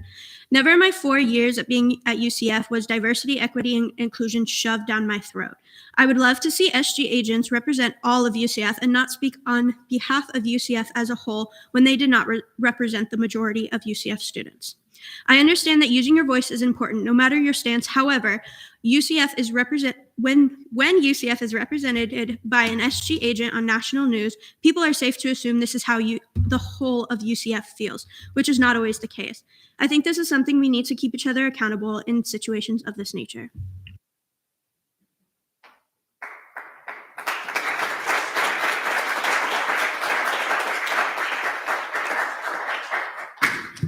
Jerry. Super similar to what other Brianna said. I just wanted to give a quick shout out to Allo for coming to Open Forum. They're just so well spoken, and I know that sharing like very personal experiences like that is super vulnerable and hard. So I just wanted to thank them for coming and sharing what they have to say. Senator Caldwell. First of all, hard acts to follow. Those were all wonderful, and don't just share your sentiments, act. It's really been great to see how much I have seen fellow senators actually organizing in the community recently, and I think it's a huge departure. With that being said, as always, I'm talking about labor. I've been talking about the Sodexo Food Workers Union at Rollins College for a while, and the rally is finally happening. It's 2 p.m. tomorrow on the Bush lawn, and it's really going to be great if y'all can be there. Rollins College has been trespassing UCF students off recently who've been just trying to talk to workers. They really can't do that. And they've also been doing a bunch of other things to intimidate and terrify the workers on the campus. So it's really important that we show up and actually support the members of our community that are trying to unionize. If you want any details, please talk to me. I'd love to see you all there. Again, 2 p.m. tomorrow at Rollins College on the Bush lawn. It's going to be great. Senator Bergman. Back on the attacks on DEI, the two populations that I represent here on at UCF is the hospitality industry and veterans. The hospitality industry, as we all know, has been stunningly diverse for a long time, and the veterans in this country are becoming more and more diverse as the years go on. The U.S. military and Department of Defense have actually been leading the charge in diversity for quite some time, after repealing Don't Ask, Don't Tell and allowing transgender soldiers into the military. I think Don had a problem with that, but yeah, there's a couple links in here. Also, the Military and Veteran Success Center is under the Department of Diversity, Equity, and Inclusion. So our vice president is Andrea Guzman. Thanks. Dale McClellan. I just wanted to say that outside of student government, we are all students of the university. And if somebody wishes as a student of the university to do something on their own, they are perfectly fine with doing so. And that should not be any issue. People can have reasonable and civil discussions on disagreements. People disagree all the time, and people are allowed to disagree. I mean, I think that's one of the great things about this country and being able to just speak your mind. I mean, I've had disagreements with all of you here. I think no less of any of you here. I hope that you think no less of me for the same. So I would just like to keep that in mind, that people can disagree and they may do it for good faith reasons. Don't assume the worst in people just because they might say something you don't agree with. Senator Tashi? I wanted to plug the labor rally again. I know Evan already talked about it, but y'all should come out. Labor rights work is like one of the most wonderful things you can spend your time advocating for. It materially makes people's lives way, way better. And speaking to some of those Rollins food service workers before, they're being treated really horribly at their university, unsurprisingly. And I think even more so than here, a lot of their employees are older adults rather than, students working, because it's a very rich campus. And so not only are their working conditions not great, but I'm sure they're not treated the best by the people who they're serving. So it's all around not a great situation for them, and trying to get them more dignity in their workplace is something I couldn't be more excited to go out and support tomorrow. Before we keep going, Senator Campbell, I know you had a question. Yes. So for Evan, are the students at Rollins College, are they being trespassed in the buildings, or are they being trespassed for just being on the campus at all? 4 students were literally walking around the open green space and were held on campus for over an hour before Winter Park PD showed up. Jason, did you have something to add? Was that UCF students or Rollins students? That was UCF students. Rollins students have been intimidated, told that unlike previous marches, the march can't move. It can only stay in one location. They tried to cut the event down to an hour from 2 hours, despite being signed on to by 6 different student orgs, including the Black Student Union, the Muslim Student Union, several newspapers, the YDSA chapter there, and the Dems chapter there.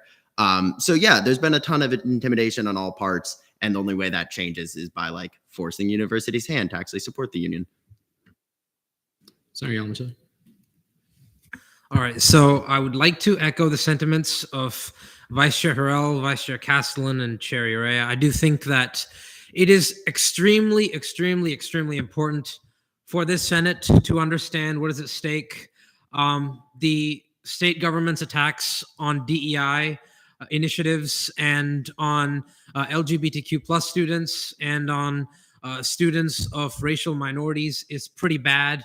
It is contributing to a culture of hatred and of censorship. And we need to remind ourselves again and again that this student government is a place for everyone, regardless of their background, regardless of their sexuality or race or their gender.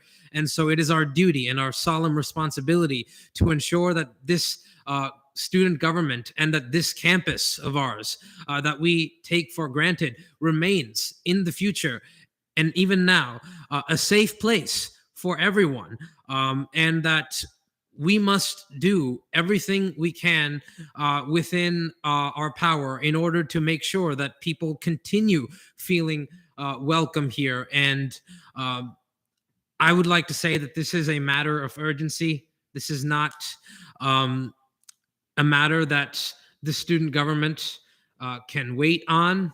And that's that. And on a lighter note, for my This Day in History fact, in the year 532 AD, Roman Emperor Justinian I, also known as Justinian the Great, laid the foundation stone of a new Orthodox Christian basilica in the wonderful city of Constantinople, now known as Istanbul, known as the Hagia Sophia. It is absolutely a beautiful monument in Istanbul. And yeah, it's a pretty cool thing. First off, you stole my fact. Second of all, Hagia Sophia. Third of all, I wanted to bounce off of the whole DEI discussion as well, as posited by first Vice Chair Harrell, then Urea, then the point is, aside from the fact that the state is going after individuals for being who they are also going after people for learning what they want to learn. We can always talk a game about the trans community and the LGBTQ community, but there's also another lens to that, being that we want to learn about the trans community and the LGBTQ community and other minority communities as well in this country. It is not just LGBTQ rights. It is not just about LGBTQ education at stake. It is learning about literally every single minority in this country. Look around us. We make up America as a whole. Like, we are a diverse body through and through. And the state government will say, but yeah, we don't want to have people be offended or be concerned about who they are by learning anything. History and sociology and all the social sciences that we learn will be difficult to learn. It is, and I can't believe I'm pulling this out for the third time, and I'm going to give my fellow classmates a warning on this. It is a paradox for us to learn about all this material and yet be absolutely, discomforted by it. And that is the point, not only of this sort of education, but also of civil discourse and debate. To steal David McCullen's point, he's absolutely right. We all have different opinions here. Sure, we may all lean to one side or another, but we all have nuanced opinions. And that's what makes this country strong, because we can live together in that society and be those individuals with their own opinions. That's a hot take for me, be sure. But point is, we have to ensure that we can keep this diversity of thought and this diversity of information and not let the state govern what we want to say and what we want to learn. That is all. Alrighty. I'm going to use Senate Forum myself to conclude here. Echo the sentiments. A lot of people here. The fight's here. Our favorite little gremlin from New College, Chris Rufo, is actively tweeting about UCF. Specifically tweeted out his intention to want Dr. Guzman's entire department abolished and name dropped her in a tweet. This guy's a clown, but he's a clown that has the ear of a bigger clown. And so I think that for those of you in particular who are passionate about this issue, that this is a time to stand up for that issue. I think that whether it's people going on national television and lying, or it's what we see in the day-to-day here at UCF, what we all know is that D&I makes us stronger. It makes us better. It makes us more understanding, more compassionate, more considerate, more accepting of different views of one another. It allows us to experience cultures that we have not previously been able to. I can think of numerous events that I was able to go to throughout this year that I've had the opportunity to, experiencing different cultures, whether it was Native American Heritage Month, whether it was LGBTQ plus events, whether it was Hispanic events, whether it was Black events, and everything in between. Those are important. Those matter. We can't just kind of depend on the Ginsburg Center, privately owned or privately funded entity, to be able to put those events on. That if you want to be able to take charge of your education and your educational experience and the ability to actually understand how the world actually works, not how a couple of people sitting in a little conservative ivory tower want you to think, then now is the time to stand up for D&I as much as you can, whether it's I know it was plugged earlier and it was plugged by Allo, whether it's Board of Trustees meeting tomorrow, whether it's continuing to engage here, wherever else you're involved on campus, or just speaking out, speaking your truth, making sure that we're having constructive dialogue, but also understand that nonsense does not need to be entertained, that there are ways in which you can have an honest debate and honest discussion, but there are also ways in which those involved are not looking out for the best interests. And I think that it's incumbent upon each and every one of us to recognize that, to make sure that we're fighting for what matters, whether it's fighting to acknowledge Black history itself, whether it's fighting for the right for people to exist on this campus, in this community, et cetera, whether it's fighting for a better state for all of us. We talked about earlier a UCF alum and journalist gunned down simply for reporting on a previous shooting that happened earlier in the day. The state of our state is not good. Doesn't matter who tells you otherwise. I can say all this because I got a month left. I don't care. But the heart of it is, I would encourage all of you to take the passion that you have for the remaining time that you have in Senate, utilize as much as you can, but take it beyond Senate. and take it beyond the time that you're here, because your voice matters. Uplifting the communities that are impacted and their voices matter, but making sure that we're actually taking the time to fight for what matters is of the utmost importance to all of us. With that, is there anyone that wishes to speak during Senate deliberations?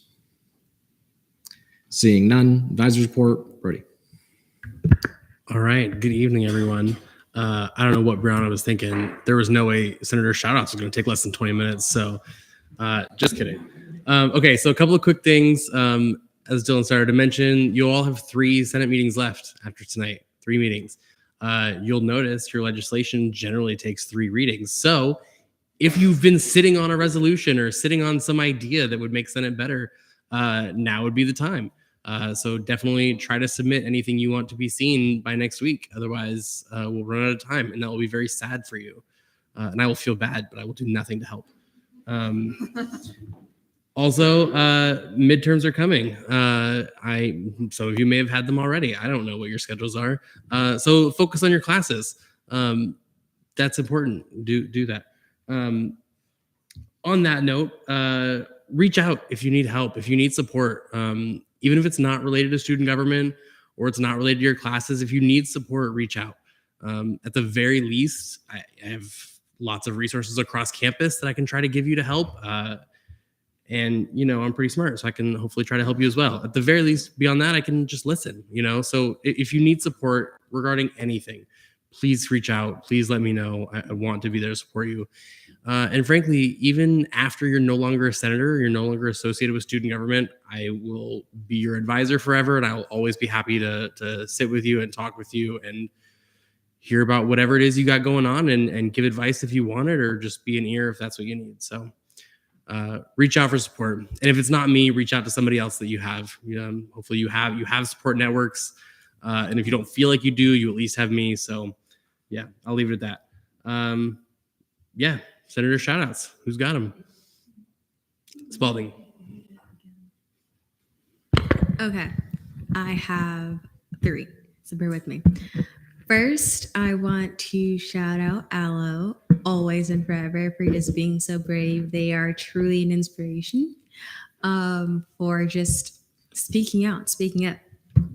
On that note, I also want to shout out Vice Chair Harrell for being the one to kind of start the conversation about DNI, and for using your voice, because I know in a previous session you said that you wanted to learn how to do it and you're doing it. So bravo. And my final shout out is to all of us for getting out before 10. Well, 10, yeah, we'll see. I'll say don't jinx that, please. Foster.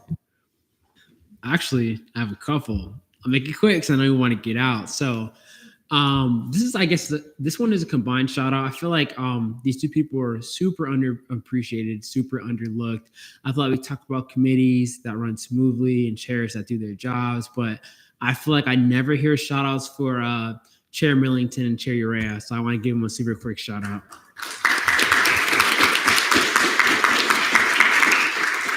I want to give another shout out to somebody who is not a senator, but they did a lot of great work these past couple weeks. I want to give a shout out to Attorney General Moore. She sat down with so many of us for free and helped us write bills, gave her opinions, and the bills were seen tonight. So I want to thank you for all the time that you put in for us. And Vice Chair Harrell, I guess you get 2. I just want to thank you for always being able to come to me, whether it's problems or you're searching for a solution or you just want to talk to somebody. Just having that open communication is something that I want everybody in this room to be able to feel like they have with me. And I feel like I have that with you. So thank you for always being able to come talk to me. All right. Huh? Yeah, I got a couple. Try to rapid fire them first, both to Hispanic Caucus, Chair Salcedo and Vice Chair Castillo. We had the Afro-Latin Unity event. I know Chair Castillo or Vice Chair Castillo was on the ground, so kudos to y'all. The event went well. Next, I want to shout out Chair Holmes, Vice Chair Castellan, Black Caucus, and Director Collins, as well as the SGLCers that assisted with the Black Business Showcase this past week. It went insanely well based off of everything that I saw and when I was able to be there, just kind of hearing myself and Director Collins literally had a random student come up to us and thank Director Collins and everyone else for putting it on. They didn't know it was happening, but they thought it was great. I think that's exactly what the kind of work that we do here and what matters. Also want to shout out Deelag McClellan and Deeser Patel. I heard SGL or SLC was good today, and I know that y'all are putting in the work and have the passion for it. And I know that a lot of the mentees appreciate you guys. And yeah, that's me.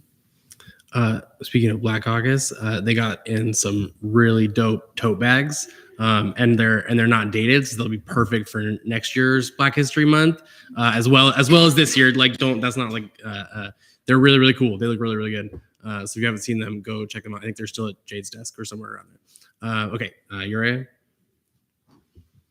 Shout out to AJ Patel for finally getting a car after many, many months of me and Yashika being a personal Uber. No more. All right, it seems like a bit of an anti shout out, but we'll let it stand for now. Yeah, literally.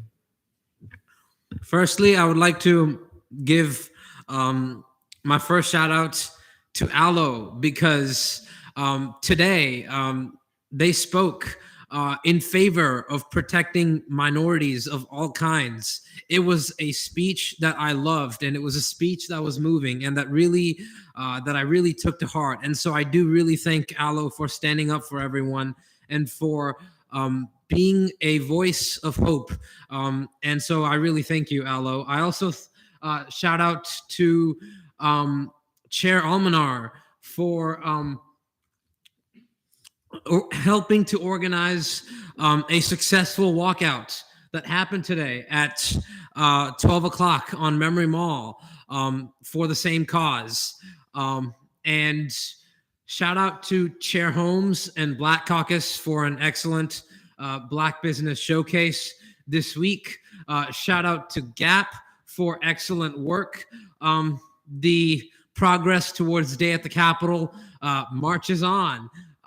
Shout out to everyone in the back who is patiently listening to this Senate after 2.5 hours. It is now 9:33 p.m. Shout out to Gak McLean for taking the time to interview everyone who signed up for Day at the Capitol so that this wonderful event may happen with the brightest minds on April 4th.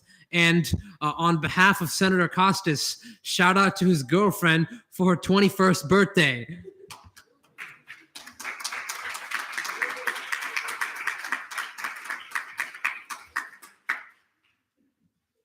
All right, Ethan, go for it. Hey, I actually got in a bit early. All right, so of course you had to steal my shout out for Gap again, Senator Yamanchili, but that's fine. Gap, of course, is fantastic. I will always love him to the day I die. Allo, of course, for the third time, you will be shouted out because you had a fantastic speech in open forum.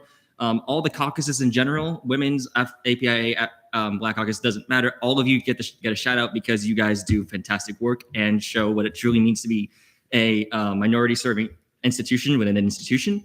Shout out to all the ELCers because the Black and Gold event was actually today and they all killed it. Shout out to Senator Barrickman for the fruit tray and the lemonade. Thanks for that, mate. And then of course, shout out to Ayala Yalamachili for being a GAP member who to go to the interviews and actually help out with that today. And then speak on piggybacking off of that. Shout out to AG Moore, Gak McLean, Comptroller Urched, and Vice President Martinez for helping facilitate that. All right. Yeah, Almanar. I'm gonna shout out the Black Caucus as a whole for their Black Business Day event that they did. I'm gonna shout out Grace because Grace has been working with the NAACP about tomorrow's Board of Trustees protest / rally thingy that's going on. Grace has done a lot. I'm gonna shout out Jade. Jade does a lot behind the scenes in exec and contributed a lot to the event that was on Wednesday. So, yeah. Tara? Yeah, I'm gonna shout out Nick Foster, because, like he said, I always go to you to talk. If I've had a bad day, if I just want to talk, you give me advice, and I really appreciate that. Yes, exactly, part-time therapist, as well as Hall, because I've had a lot of conversations with Hall as well recently. They both have really allowed me to get some clarity on some situations that I've been feeling indifferent about. Shout out to Aloe again, because they are amazing as always. Shout out to Chair Urea, because she's a best chair to be a vice chair for, just saying. And it helps that we have the same name. But yeah. All right. You're right. I forgot to say this, but what Chair Almanar said, shout out to Jade freaking Collins. I love that girl. Every time I see her in the office, we have such a good time. She is like so cool. And like JC said, like she works so hard and she really helps with the event this week. Like she's just so cool. Love her. Tasha? Shout out to you, Brody. Thanks. No.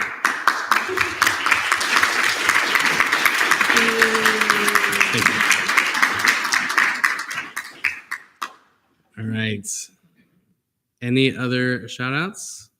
Oh, sorry, AJ. Got a few. Shout out to Black Caucus for pulling off the biggest caucus event.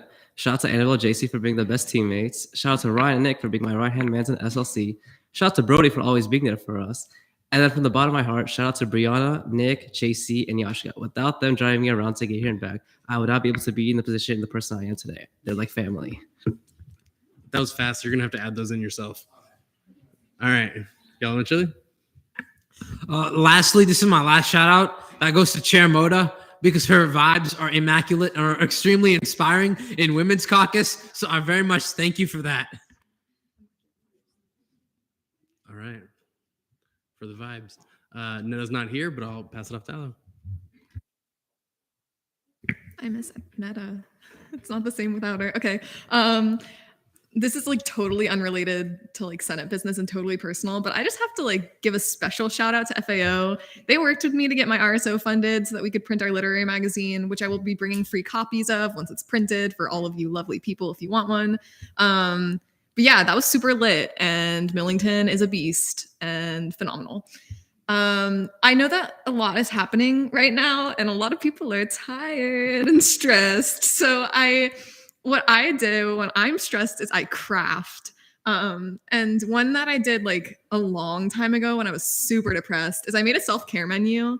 I organized mine by time. So I have like 1-minute task, 5-minute tasks, 15-minute tasks, 30-minute tasks. And it ranges from like brush your teeth all the way up to like cook your favorite meal or do yoga. So I linked a little like example there. If anyone else soothes themselves through crafts and needs to just turn off their brain for like a half hour and pretend like they're not a person in the world that is on fire, that's a fun little craft to do. And it doesn't have to be like artistic, like the example. It can literally just be like a list if you're a list person.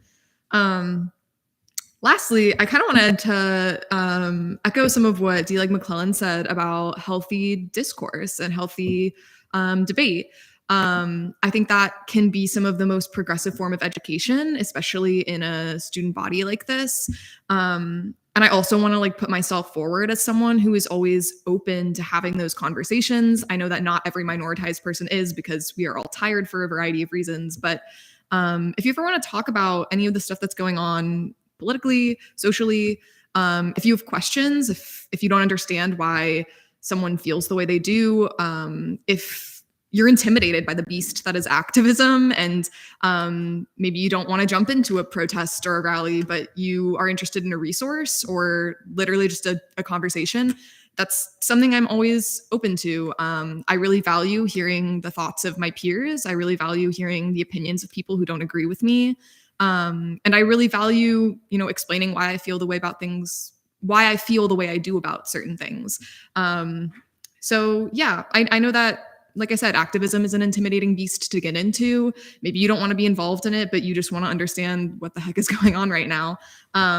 I'm always down to have that conversation. I'm always down to share resources that I found useful, whether you find them useful or not. And lastly, I want to commend you guys for the conversation that happened tonight on all sides. There were some really empowering things said, and I want to encourage you to take that a step further and not just let it be conversation. It's a really easy thing to do to say something in a public space and pat ourselves on the back for having said it. And while that is a really great first step, it's not the only step. And a lot of people, what's going on right now is their identities are inherently being politicized, and they don't have the luxury of leaving and taking a step back and not thinking about it for a day. So if you are in the position of privilege to be able to remove yourself when you do have the time and space, maybe consider how you can use that time and that space to help uplift them or check in on them or, make them a self-care menu. Yeah, that's all I got. All right. Are there any questions for Brody or Allo? Seeing none, miscellaneous business, resignations. I hereby resign Chair Tribble from GAP, as well as Women's Caucus, and I hereby resign Chair Almanar from the Latin Hispanic Caucus. Appointments, none. Foster's Fit Check. Foster's Fit Check. Already got it picked out because I'm trying to get out of here. So I want to give this person the honorable mention. It was also their birthday this past Monday. They did not get a senator shout out for it. So Chair Almanar, happy birthday. Your outfit's awesome.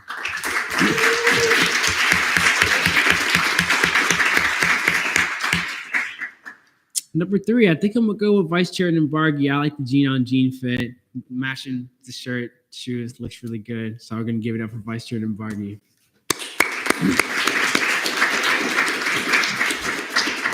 Coming in at number 2, it's pretty noticeable. Probably the most noticeable outfit in this room tonight. Nobody really dressed up. I have to give it to Senator Domino. I really like the colors on the shirt. And number 1, I don't think I've ever put this person on the fit check before, but I'm going to have to give it to Disha Patel. You look really handsome in your suit.